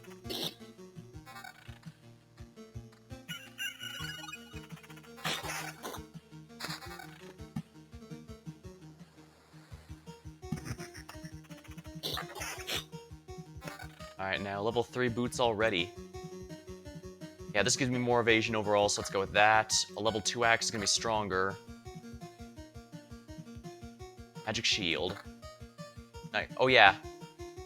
Yeah, the big thing about the arsenal is it gives an additional equipment slot for whatever class you're playing as, but in return, the item quality overall is reduced, so you can't have the most overpowered stuff ever. But yeah, amulets are the same as when the Necro uses them, so it gives you a shield the enemy has to eat through before they reach to your proper health. Which is quite nice, I think.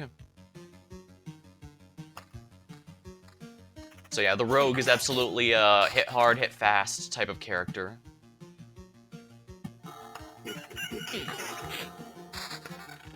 Village. Wheat fields. Oh, excellent.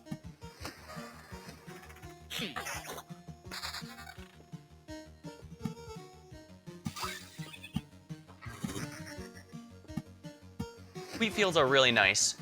It increases the amount villages heal you, a scarecrow spawns, but the scarecrows will also scare away other enemies, including the vampires, amusingly, so they can make things a bit easier.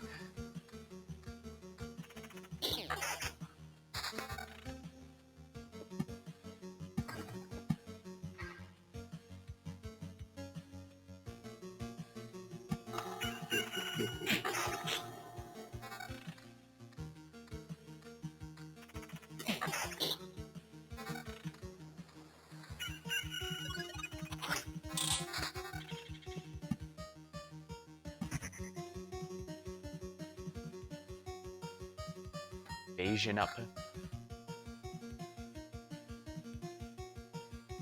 Scimitar. Yeah, it's still more evasion on...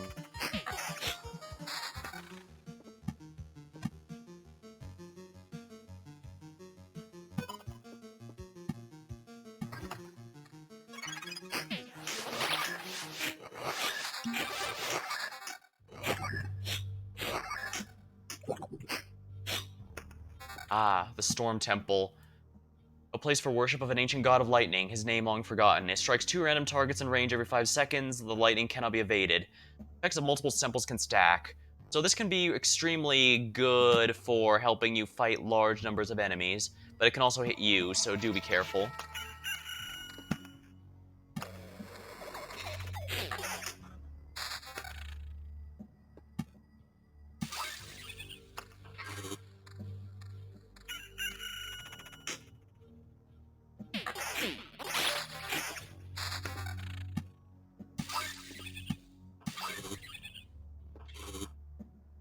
Now, wheat fields can only be placed if you have a village, so you have to really pay attention to make sure not to bring it if you don't have villages, or else it's just a wasted card. And like with most games that involve deck building, it's entirely... Here we go. Entirely possible to get a ton of wheat fields, and vampire mansions for that matter, but absolutely no ransacked villages, which of course is also rather annoying. But that's RNG for you, and also why I kind of like to bring those, they call the what's it called? The bookery, the library, simply because that allows me to exchange cards I can't or don't want to use.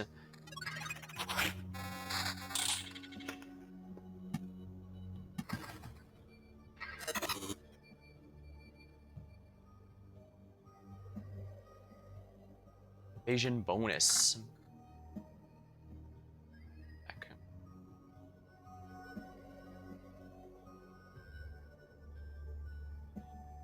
Raw damage.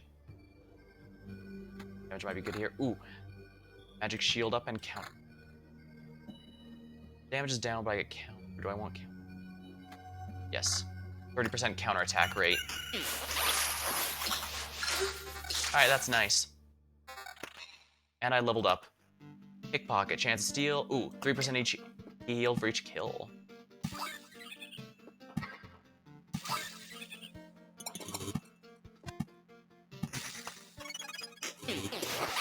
Also remind me of Oregon Trails. It can be, since a lot of the encounters are RNG, including how helpful or unhelpful they are.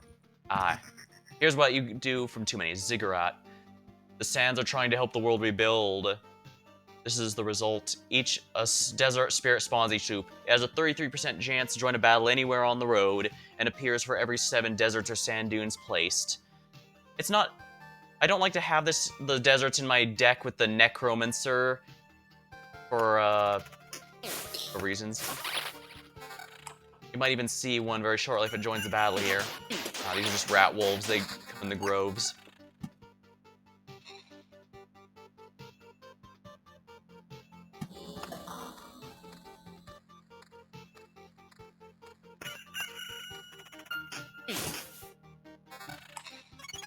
Okay, here we go. This is gonna be rough.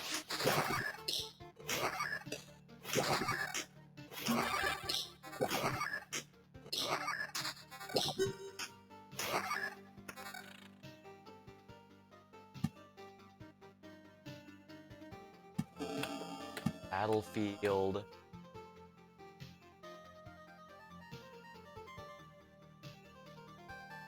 I need 2 adjacent tiles for this, so we'll place it here.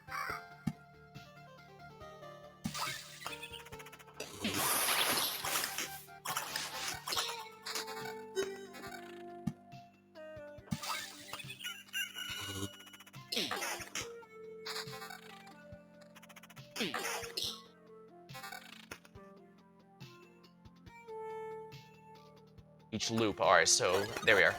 The Desert Spirit is there, and it'll join randomly during the fights coming up.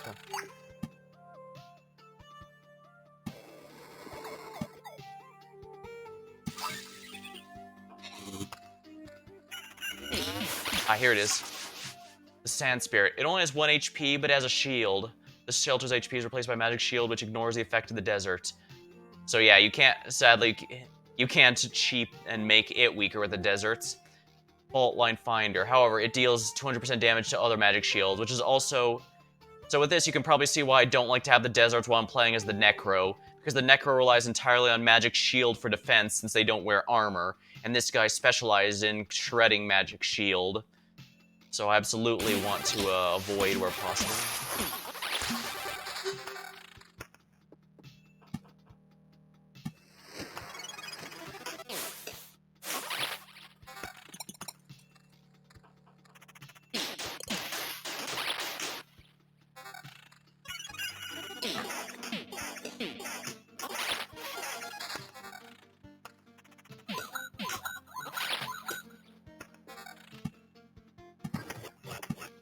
And there are the goblins.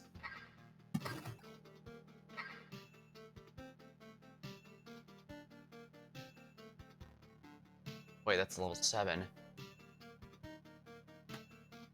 Now let's go with here, shall we?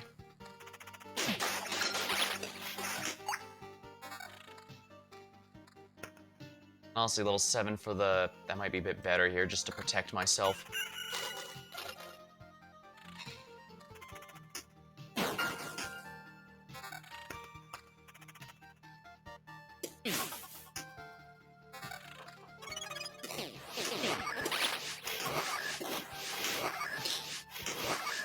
Building more lightning rods. Oh, I'd be fine doing that, but I absolutely do need to get more of the drop.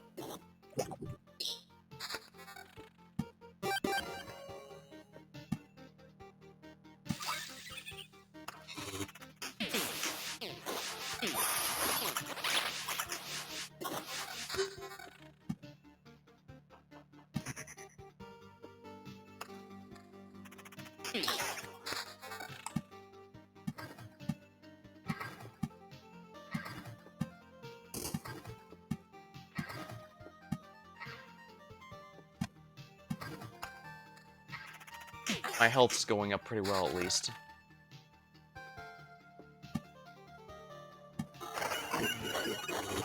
Quest failed, oh dear. Edo. Items attained.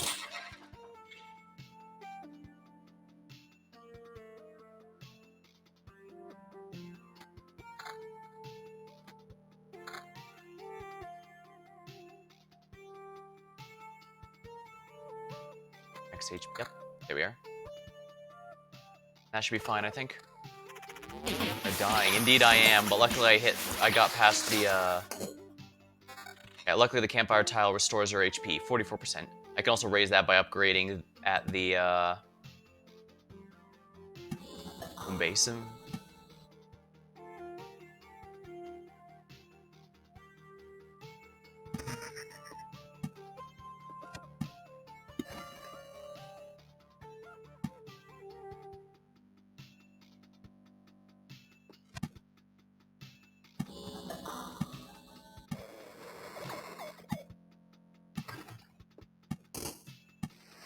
Field.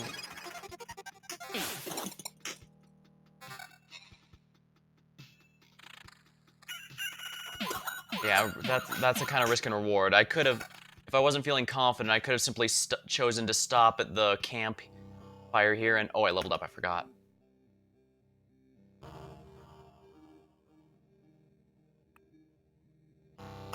Sounds good. But yeah, I could simply have chosen to go back, take all the items I've collected so far to the camp, and just rebuild with that.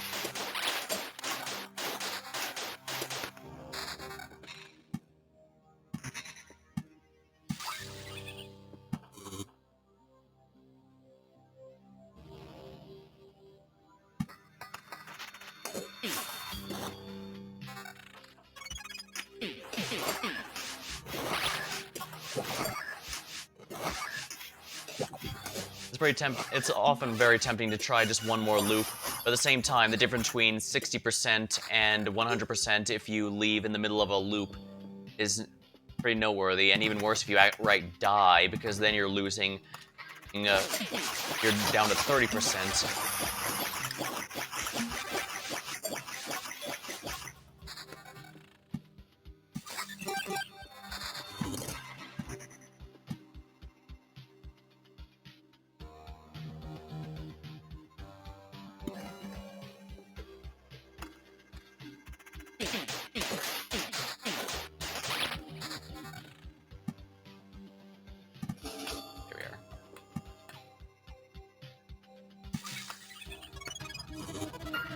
Alright, healed a little, but...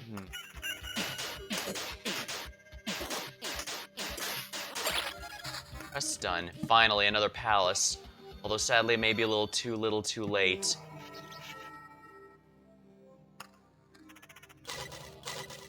The chest can sometimes be a mimic, but usually it just has resources. I think I'm not gonna make it, honestly. Let's see here. I lose 60% of resources, including the items, frustratingly. But I need...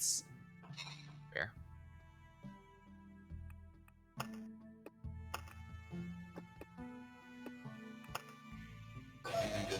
Upgrading the potion hut would be nice.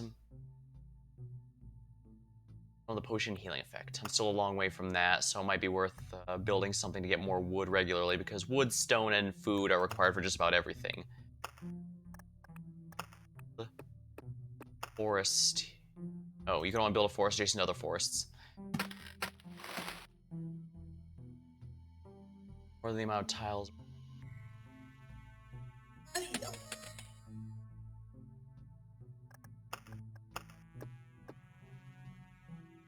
Failed. Technically I didn't die, so I did keep 60% of my resources, but that still means I lost a number of very useful items, unfortunately. And if I have any duplicates here, I could actually break them down, so let's see here. I'm crafting... Trade item type, or dismantle. I have some duplicates, right? I can dismantle something. Dismantle. There we are.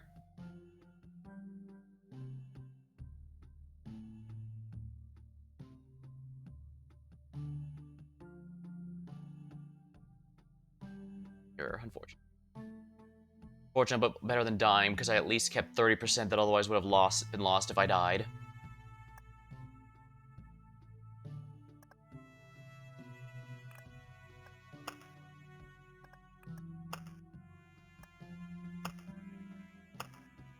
Alright, so I need to make sure to get the bridge and the alchemist's tent.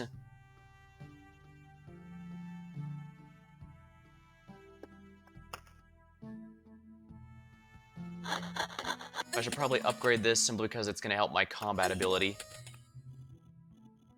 Why'd you get tired of just a couple laps around the camp? There's no shame in failing, but there's shame in not trying to improve. So give me another run right now and don't stop till your legs give out.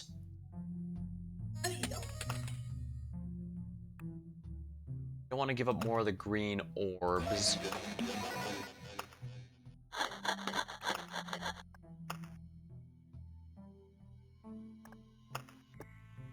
Do need to make more of the huts. Oh yeah, I forgot to make some warehouse. Oh, that I don't need a warehouse immediately, but it's probably good to get one, I suppose. What type of orb is that again? The orb expansion. Let's see if I can dismantle an item for any of it. Could dismantle this, but silver is actually fairly useful.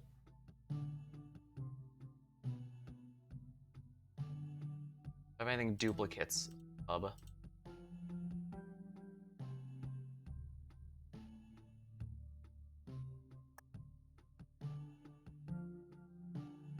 Increases damage done to the boss.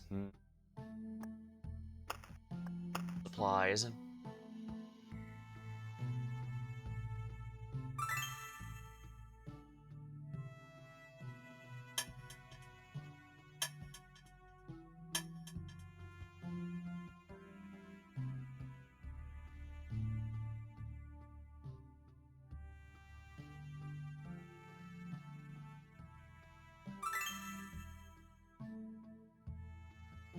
So this is basically permanent equips, because as far as I can tell, they don't break or anything on runs. I mean, you just saw me.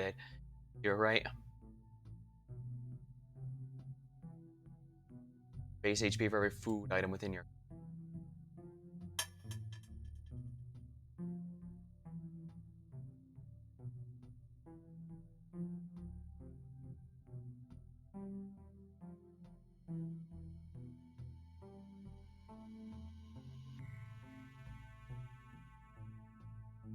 Huh?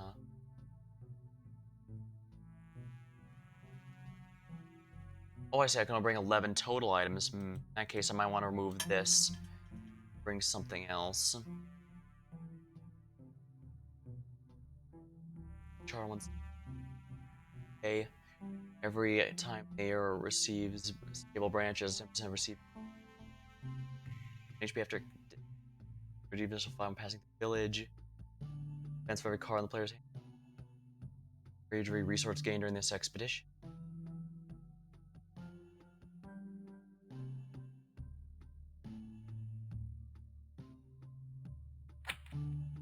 I guess that's fine.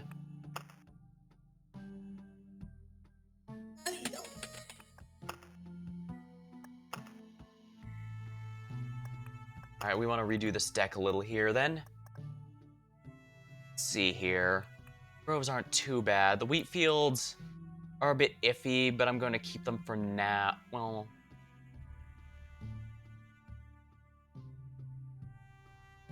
On the other hand, they do help heal a lot, and also reduce the vampire absurdity.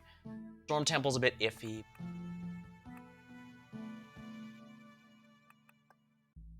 I want the battlefield because the chest can give you just about anything, but I don't want to drop the groves for this particular build.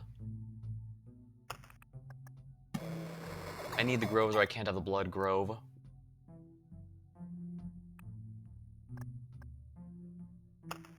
Worry about this later. Encyclopedia. Is there something new? Oh yeah, there is something new. Let's see here. River. Flows from who knows where to somewhere else. This makes it perhaps the only thing in this world that has an end. Doubles the effects of adjacent. A generic notion of a river, as if from a basic archetypal memory, with its width, depth, and current are absolutely constant for its whole length. Yet for a memory of a river, it uncharacteristically resists being left in an incomplete state. For one, it's utterly impossible to envision a second river until the first river is complete, and since there's no way to form an estuary as big as bodies of water, form an estuary as other big bodies of water no longer exist, it will never be complete. Remarkably, existence itself seems to relish in the presence of a river. The world around it grows stronger and more complete, as if waking up from a dream. Maybe it's due to the natural circulation of water, the most common necessary thing in our world. This mountain is so big it has to be singled out from other rock formations and given a separate name. There are a few tribes living around this mountain rock, but only the Harpies are well known to us. They can easily cope with the thin air and extremely cold winds that always blow down the peak slopes. Certain discoveries indicate the existence of a civilization very advanced in magic arts, which at some point disappeared almost without a trace. Why it disappeared is still a mystery, as well as why such a hostile environment was chosen for its capital. Few people decide to explore the peak sooner or later reach the same conclusion. Why not explore something more plain and easy? Temporal beacon. Light is so bright it makes you forget about the passage of time.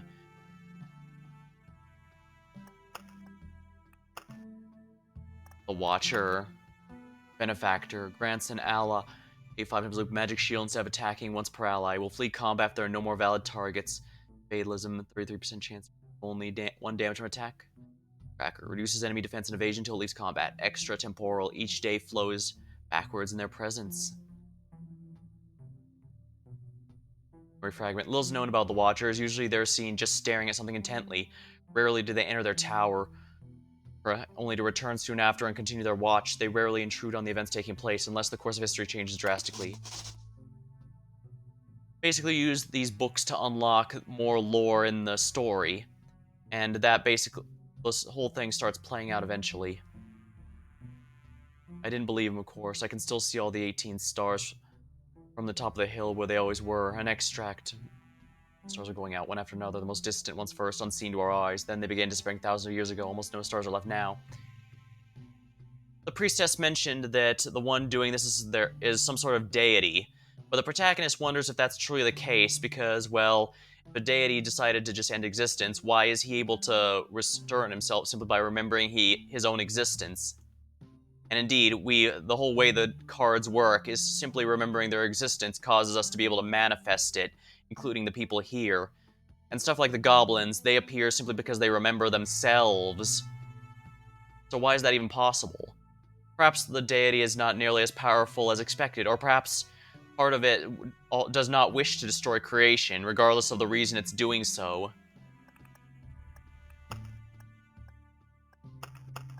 Oh yes, the bosses are here as well, and something very interesting. The Lich repeats his dialogue in each encounter. How is it possible? That's right, you didn't devour me like the rest of the world. Haven't I? Really didn't think so. What are you talking about? I'm standing right in front of you. I consumed all reality. Its element now resists in a separate pocket dimension. Spaces, living beings, information, and memories. They shall remain here until entropy does its work, turning everything to uniform, static mass. Along with you, of course. Insane. So, what do we have here? I see you found a way to interact with other pieces of your reality, organizing, combining, and merging, but how? I don't see any exceptional knowledge or talents in you. You hardly even understand what's happening, right? I'll tell you what's happening. A pile of bones is butchering my world and thinks it can get away with it. You're already doomed and you know it. Perhaps you're just the first in a series of systematic errors, a problem I must learn to solve. Let's not waste any time then. I don't think you're capable of feeling regret, but I'm about to change that. How is it possible? That's right, you didn't wait. This conversation, I remember it. I killed you before. What's happening? Killed me? I see, so that's how it is. I'm just as the after image, not the original. You have no idea what you've done. So how many more times do I have to do this world a favor by slicing you in half? Alright.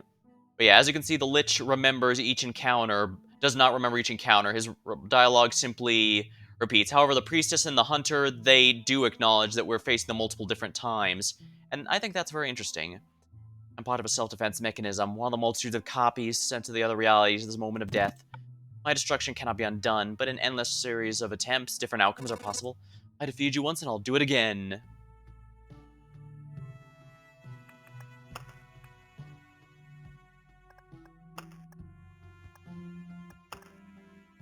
Alright, what drops time shards? Because I need those in particular, I think. Yeah, time shards. No shapeless mass, though.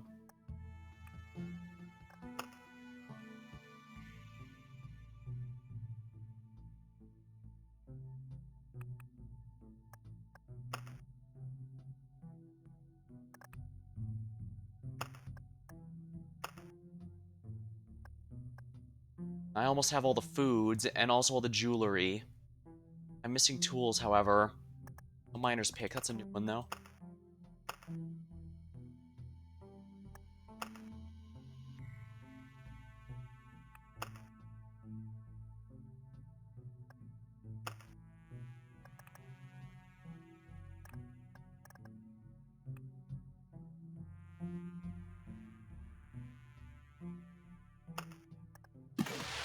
Well, I guess the Vampire Mansion doesn't benefit me as much here, or does it?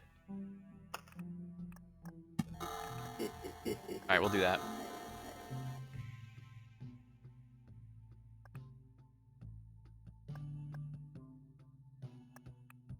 Three. Alright, we're gonna go again against the Hunter.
Sure.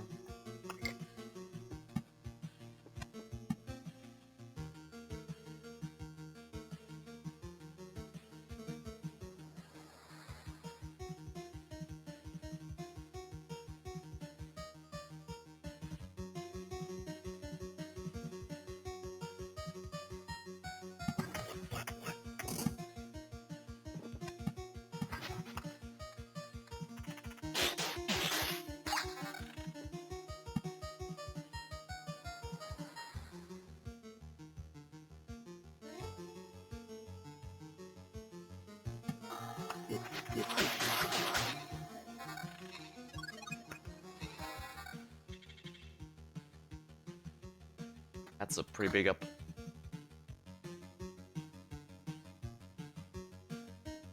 Oh, 16 of 8. What if I do?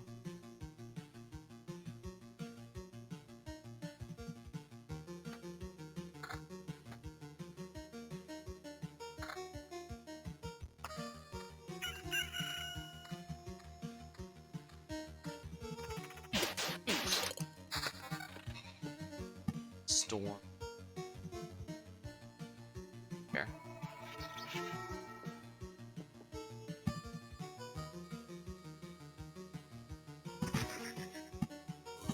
Ooh, Oasis. Water from a small stream, a calming effect. -5 to attack speed, plus attack speed to all other characters.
There we go.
Okay, so yeah, turn this into an Aces does in fact remove its doubling effect.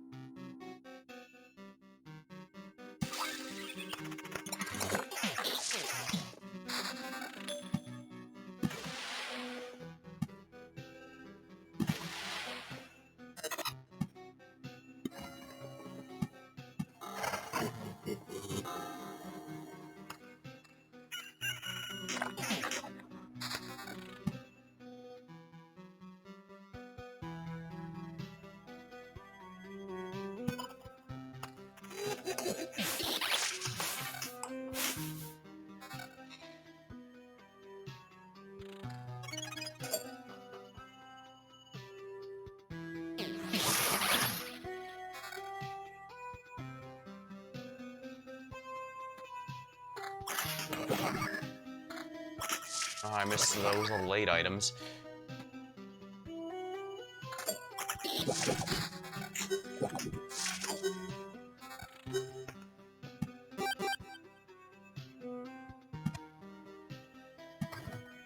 Sure.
Crap, I missed the river.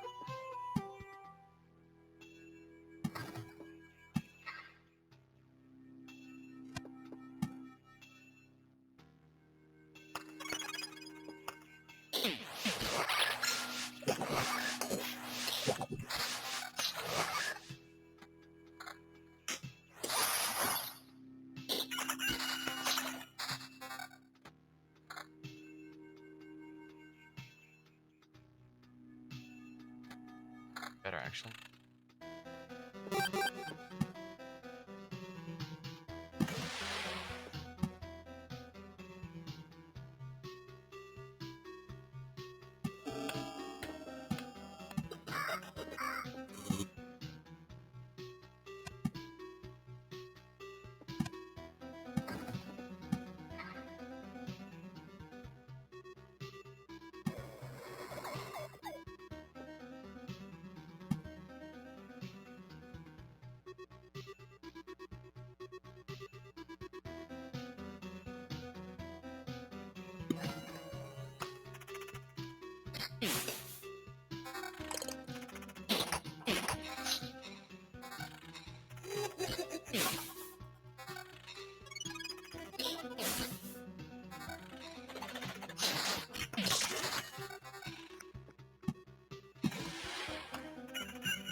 Great upgrade.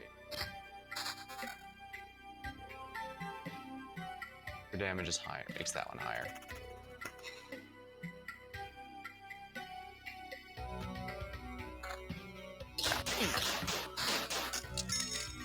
Right. I might want to go with damage to all.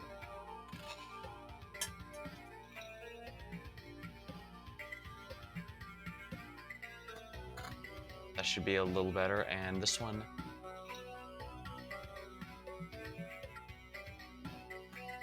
I'll replace this one if you please.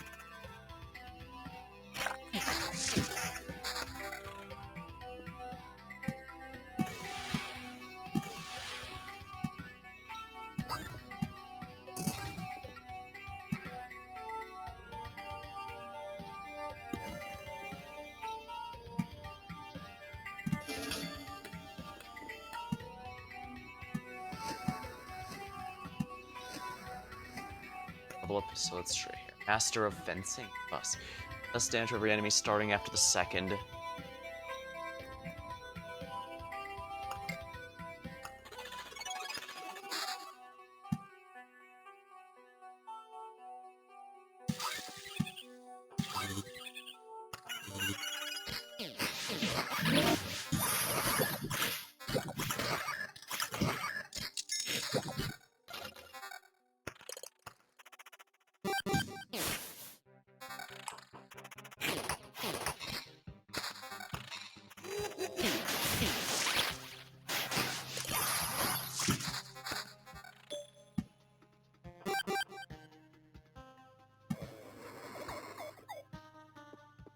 Count.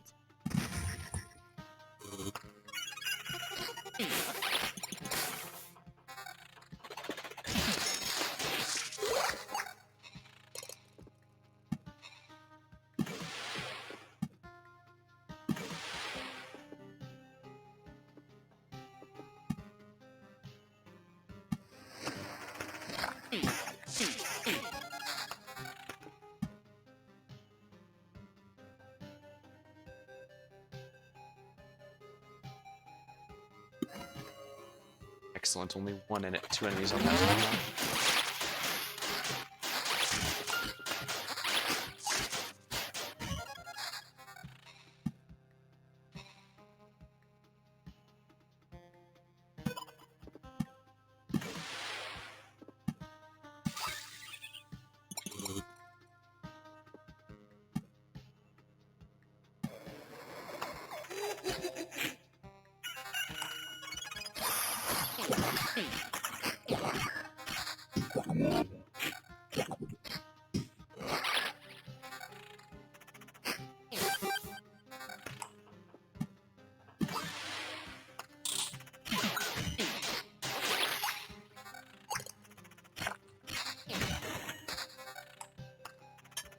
Skinner.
Dare I fight a boss? That sense.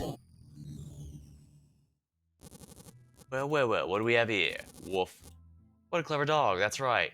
It's a small, naive, and incredibly dumb hero who's dying to get a bullet in his skull. This bullet's been waiting far too long already. Yeah, touche. Tell me, is it true that the god is the one destroying this world? One very persistent zealot told me that absurd story, and I'd like to hear your version.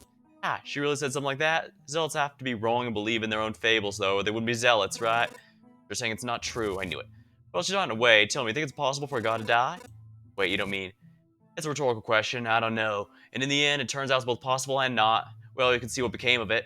I just don't think he's dying right now together with his own creation. He's quite conscious, rational, almighty, and just, as a god should be. He's just not the god he used to be. He's dead and yet not dead. How can that be? Why did he allow this cataclysm to happen if he's still rational? That's a good question. Shall we discuss it properly? Oh no, sorry, we won't. I'm still here to kill you, remember? Don't mistake my manners for friendly chat. What was a hunter say before? Has hounds terror target? Grrr. Sick 'em.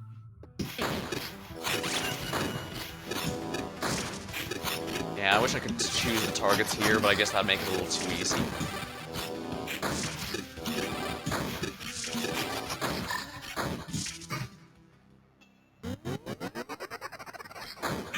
Got him. Ow, you can get lucky once, but twice.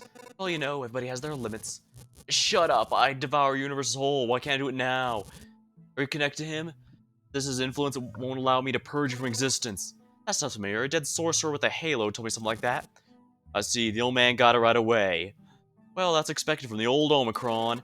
Tell me, what is the connection? What does it mean? Know this, you're not immortal. Death will find you. My bullet, someone else's magic or weapon, old age, someone will get you. You have the chance, but you have a chance, but you won't get to use it, ever. There's no outcome where you succeed, and even if there is, I have to kill you, or everything I've done will be in vain. Everyone I've killed will not be game, but just victims of my cowardice. Then you should hurry before it's too late. With all this is over, you won't be able to help your master anymore.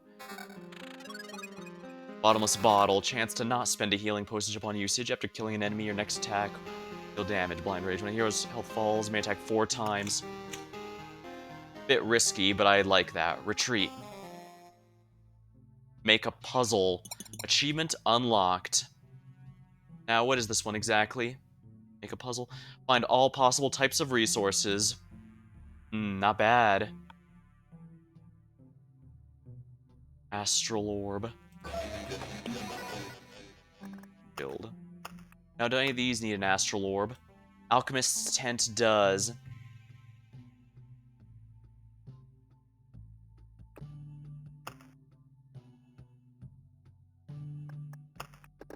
Oh yeah, I definitely want the bridge.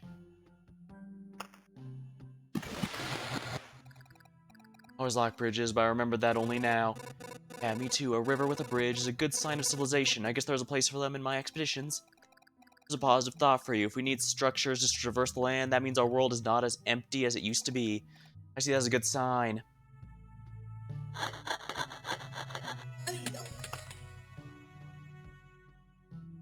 I should probably be upgrading this as soon as I can, so upgrade the hero's strength. Fine, I'm beginning to see your fencing and not chopping wood. Chopping wood worked quite well for me so far. And who will you complain to when it stops working? Always think one step ahead. Don't speak so bluntly. You know what? Let's go over blunt weapons again, actually. Alright, so I now have 12% base attack damage.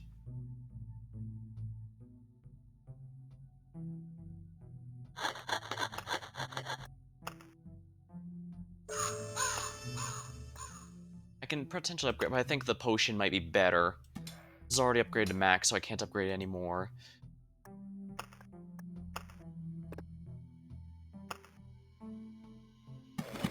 That should be fine here. Some more wood will be good, I think.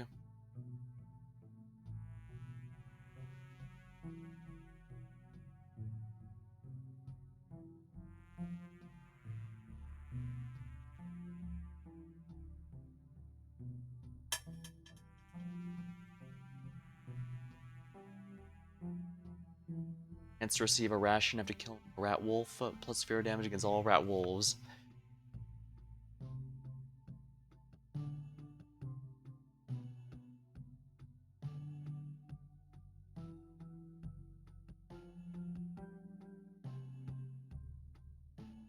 Direct Temple Lightning Bolt or any other pure damage attack into a random enemy.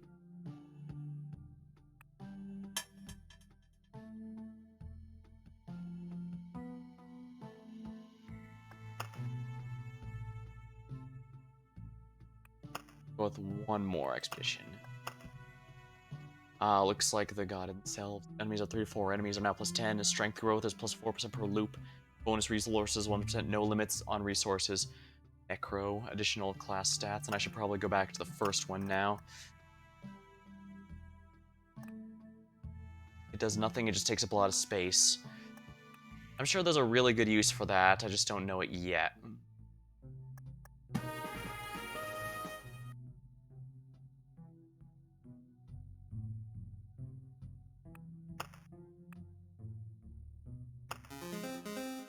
This is the final area.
Sure, flows from who knows where to somewhere else.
Soldiers from this outpost are always glad to help a traveler, not for free though.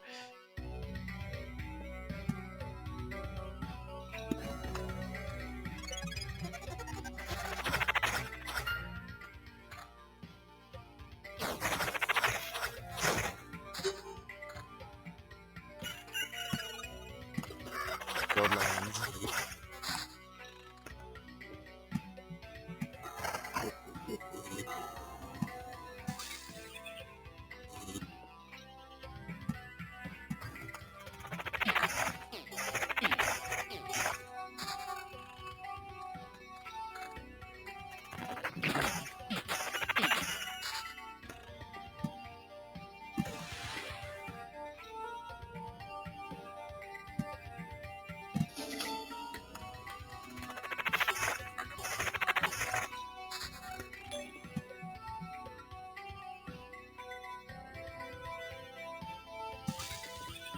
get rid of the bandit camp, shall we?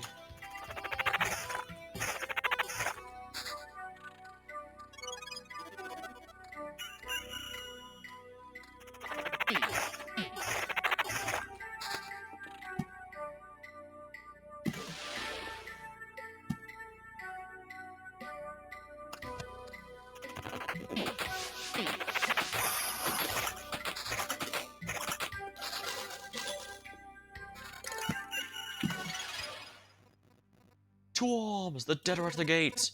No way, I'm not gonna harm anyone, or at least those who want to harm me. Actually, I could hurt many, come to think of it. Whatever, I'm trying to save the world and I need help. Oh yeah, how do you plan to save the world? By raising the corpses of our relatives from the ground? Maybe we can resurrect the dead, but not our desire to help you. All these undead are disgusting. It's a disease that must be exterminated, and those who spread it be the first to perish. Fighting evil monsters we speak. Does that mean nothing to you? Open your... Yeah, it means that a very convenient opportunity to get rid of you all at once. Archers ready, show them the arrows until realize the apocalypse is the least of their troubles. Battlefield, 20% chance of all enemies that have soul to be reborn. Vampagora, volley, every 7 seconds, archers will arrows dealing 12 damage to everyone. Oh, because I'm the Necro, he doesn't like me.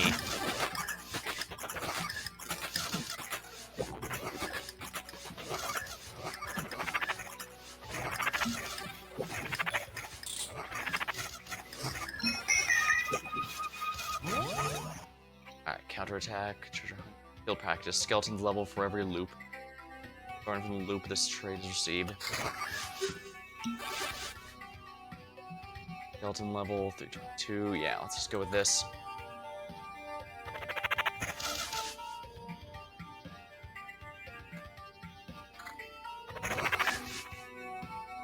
Quality. Actually, yeah, let's do it.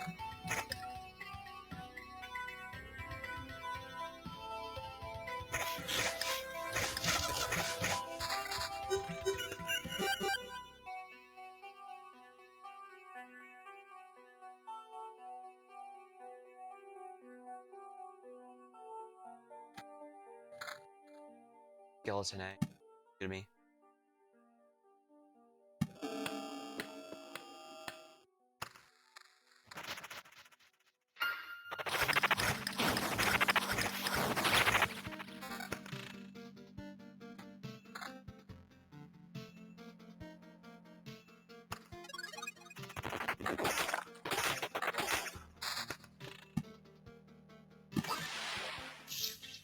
Wait, what? I see, there's going to be a bunch of different bosses.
failed.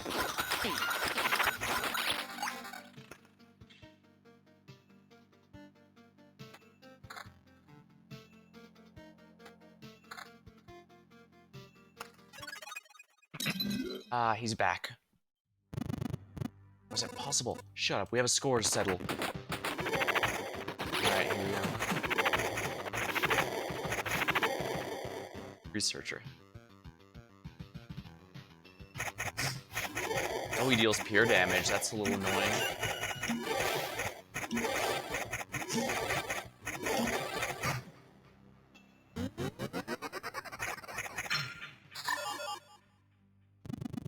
Nonsense. This is impossible for so many reasons. I don't understand. Next time I'll try something new on this punching bag.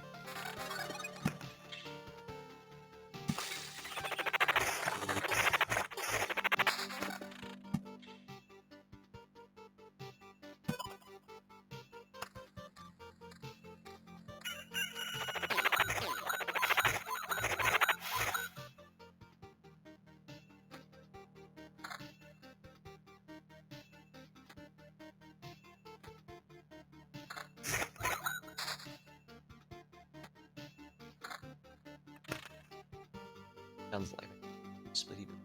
Skeleton summon will be strengthened in Survivor.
Go.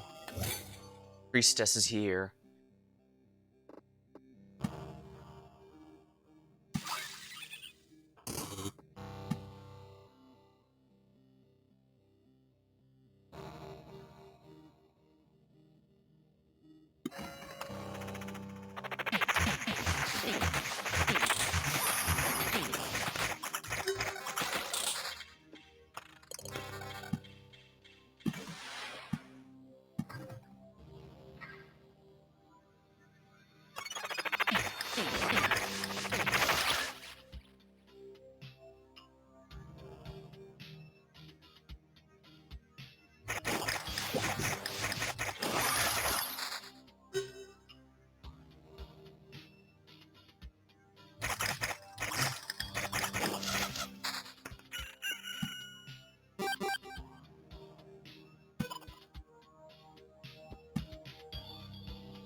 Magic shield.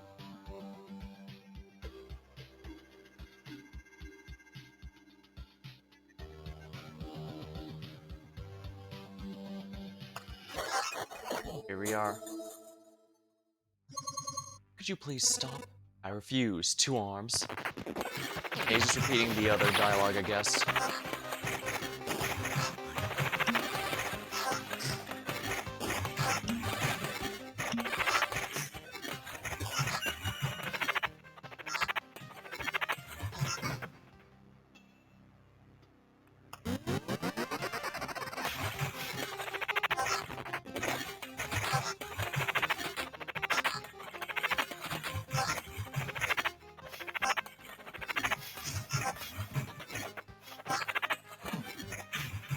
There we are.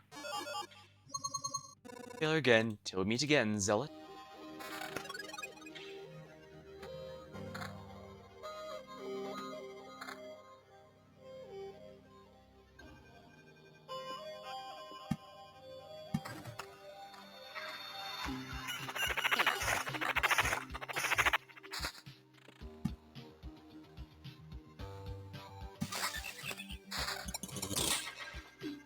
Max skeletons 1. Okay, here we go. Quality.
Alright, yeah, I need as many river tiles as I can possibly get here.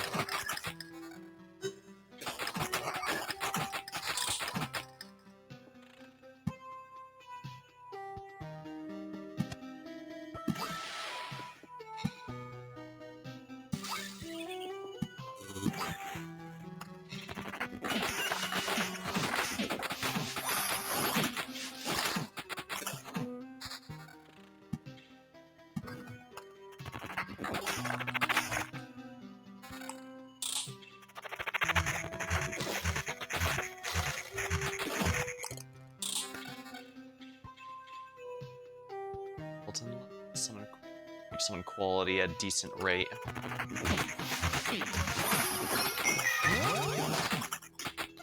Level up. Lightning fast.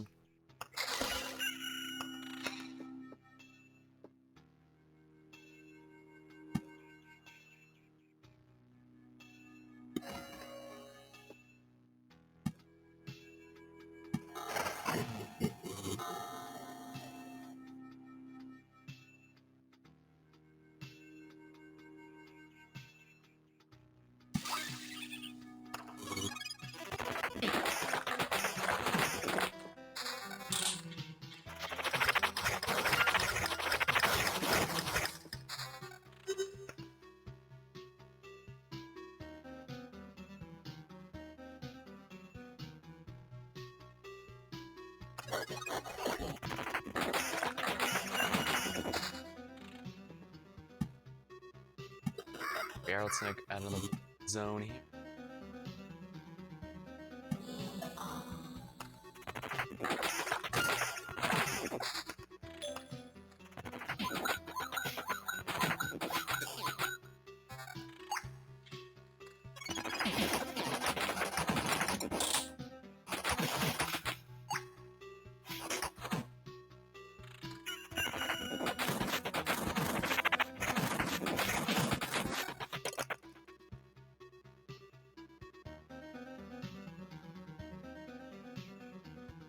Or why not max skeletons up?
Under a stony stair.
Alchemist shelf.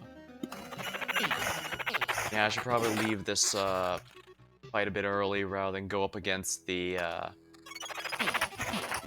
hunter, because the hunter is going to be really rough. He still is, and I want to keep all my resources.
There we are. Resources obtained. Oh crap, yeah, that's the next guy. I won't fight him though.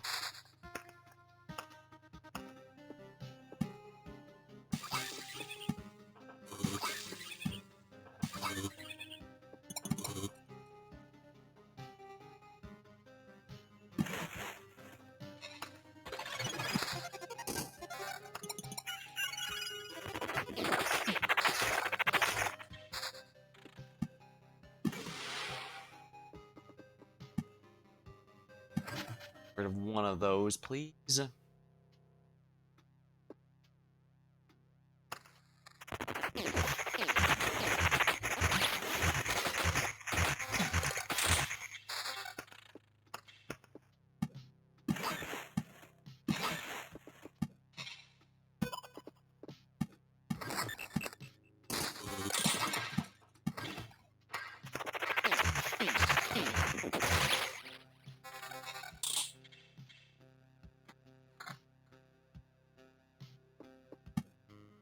Boss battle?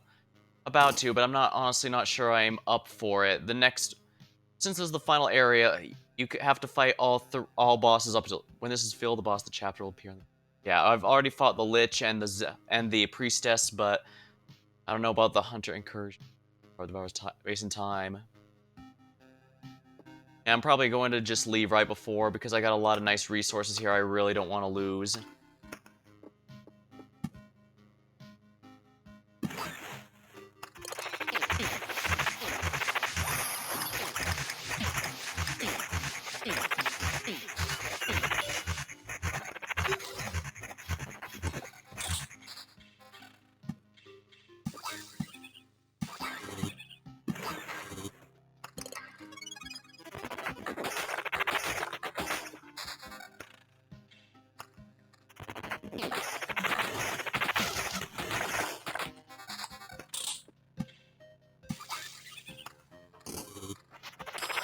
Here we are.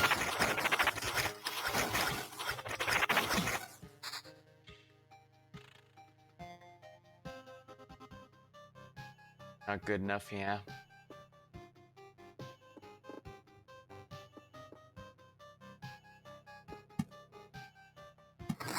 Alright, we'll get all these mats and escape, because we've got a lot of really good stuff out of this run. Retreat. You keep all resources. Yeah.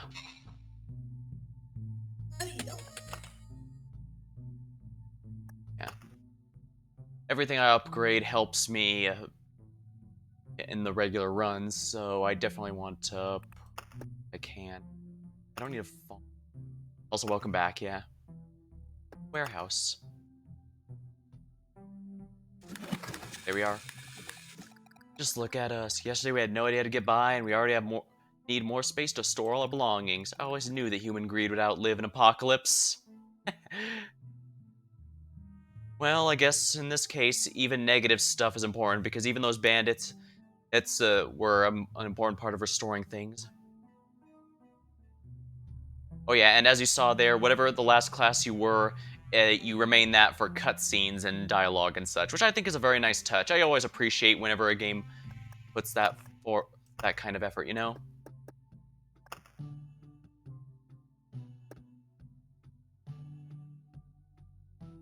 Looks like I've made just about everything except the alchemist tent. That's gonna take a while.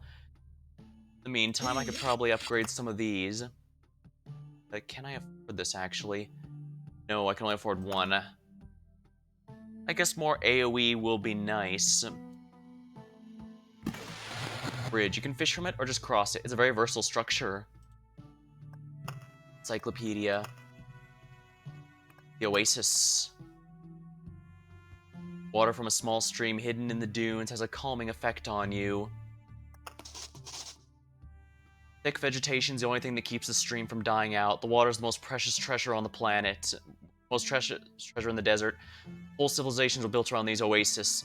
A single life-saving sip of water can unite people dying of thirst better than any treasure or common enemy. A peaceful atmosphere of every oasis creates a calm of can calm various creatures and allow them to coexist in the territory, but don't think it's a land of harmony and peace. Fights for water can be very brutal. The only good thing is that they only happen out of necessity, not just for fun or show, because every move is a waste of energy and more heat that everyone's trying so hard to avoid. Monumental temple that is used to bask in the eternal scorching sunlight. Its walls accumulated enough heat to cook the deep sands around it, but not enough to warm the Ziggurat's inhabitants longing for the glow of the heavenly orb. Magic of this place is very simple and also very useless. With or without magic, everything will turn to sand sooner or later. The Ziggurat simply accelerates the process ever so slightly. Observer. Unlock 50 chapters within the encyclopedia.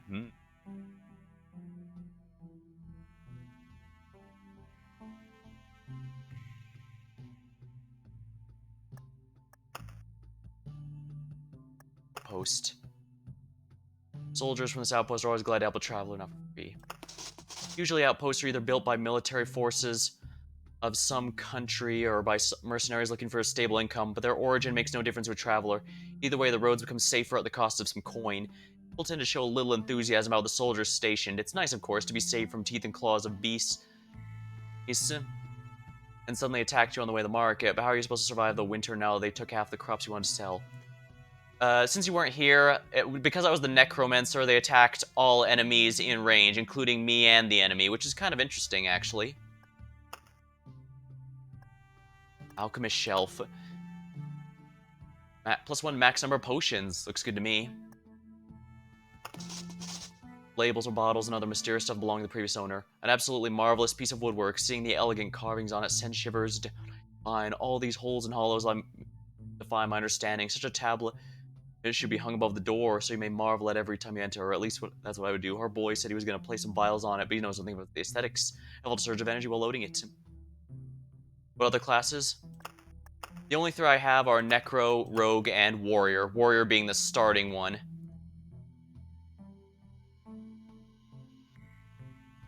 Yeah, it says no benefits or disadvantages, but then it says has the highest durability. And indeed, you get the most armor. If you add, you also get helmets if you use the armory. And it says, as you can see here, plus 2% damage for every second of the fight. So basically, the longer a fight goes on, the more powerful you become, so you can snowball. Really nice. It's a good class. It's a good one to start out with. Yeah, the enemies here. Or more items here. Knife. Knife for working with animal skins. Not in mint condition, still useful in capable hands. And of course, all the bosses. We can unlock the lore for each. The hunter. Yeah, we just third kill.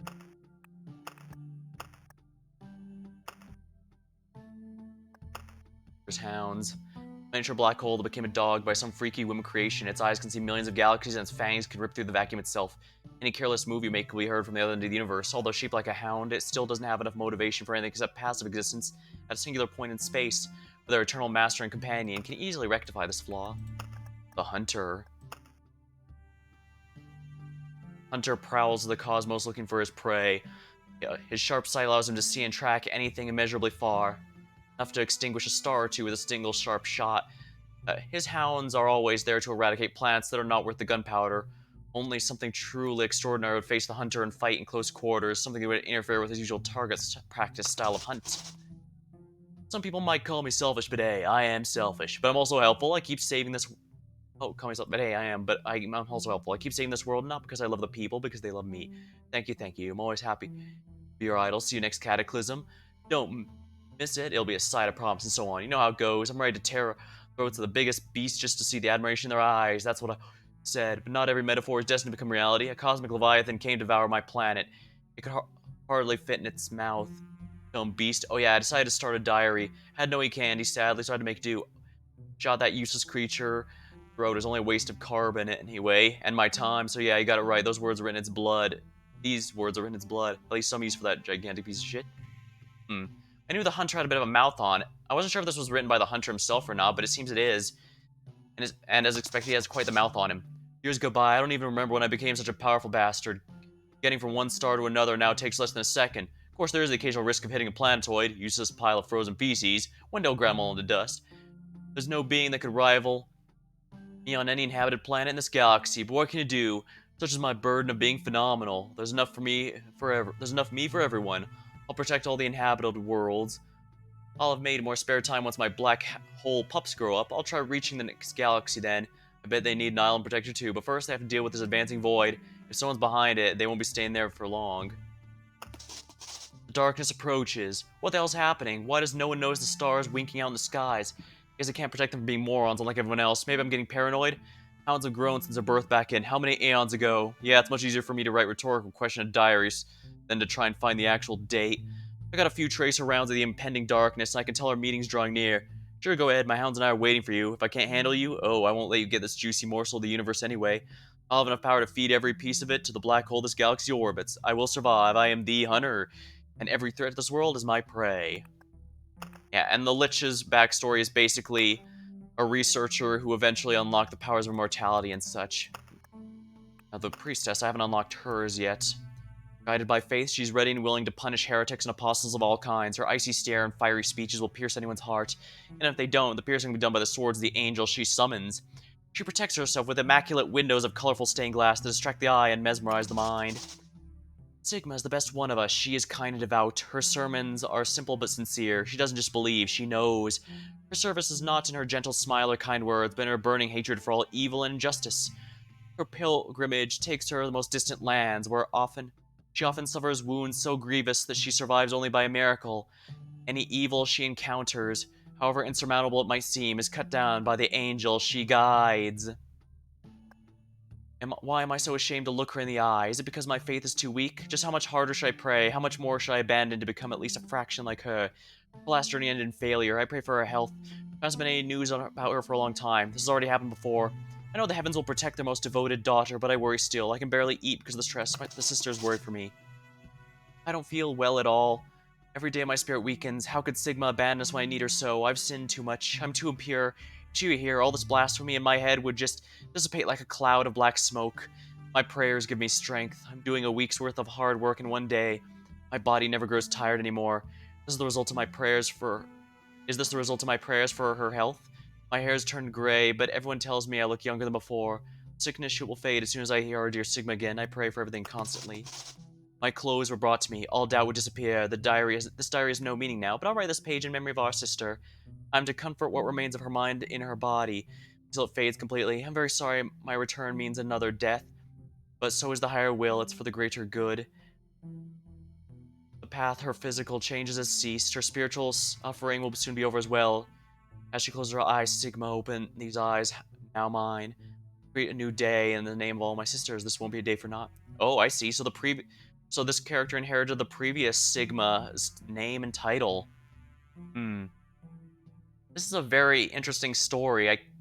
I'm almost can't but wonder. I mean, the hunter was clearly an ordinary hunter. The first story here absolutely confirms it here. But then he talks about traveling stars, and doing that work just fine. You know? And he says he wants to protect people, yet he's removing the existence here?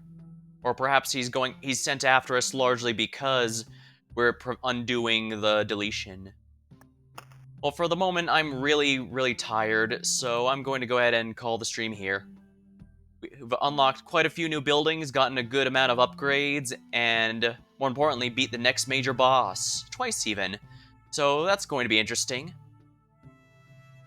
Until next time, thank you for watching, hope you had a good time, and I'll see you later.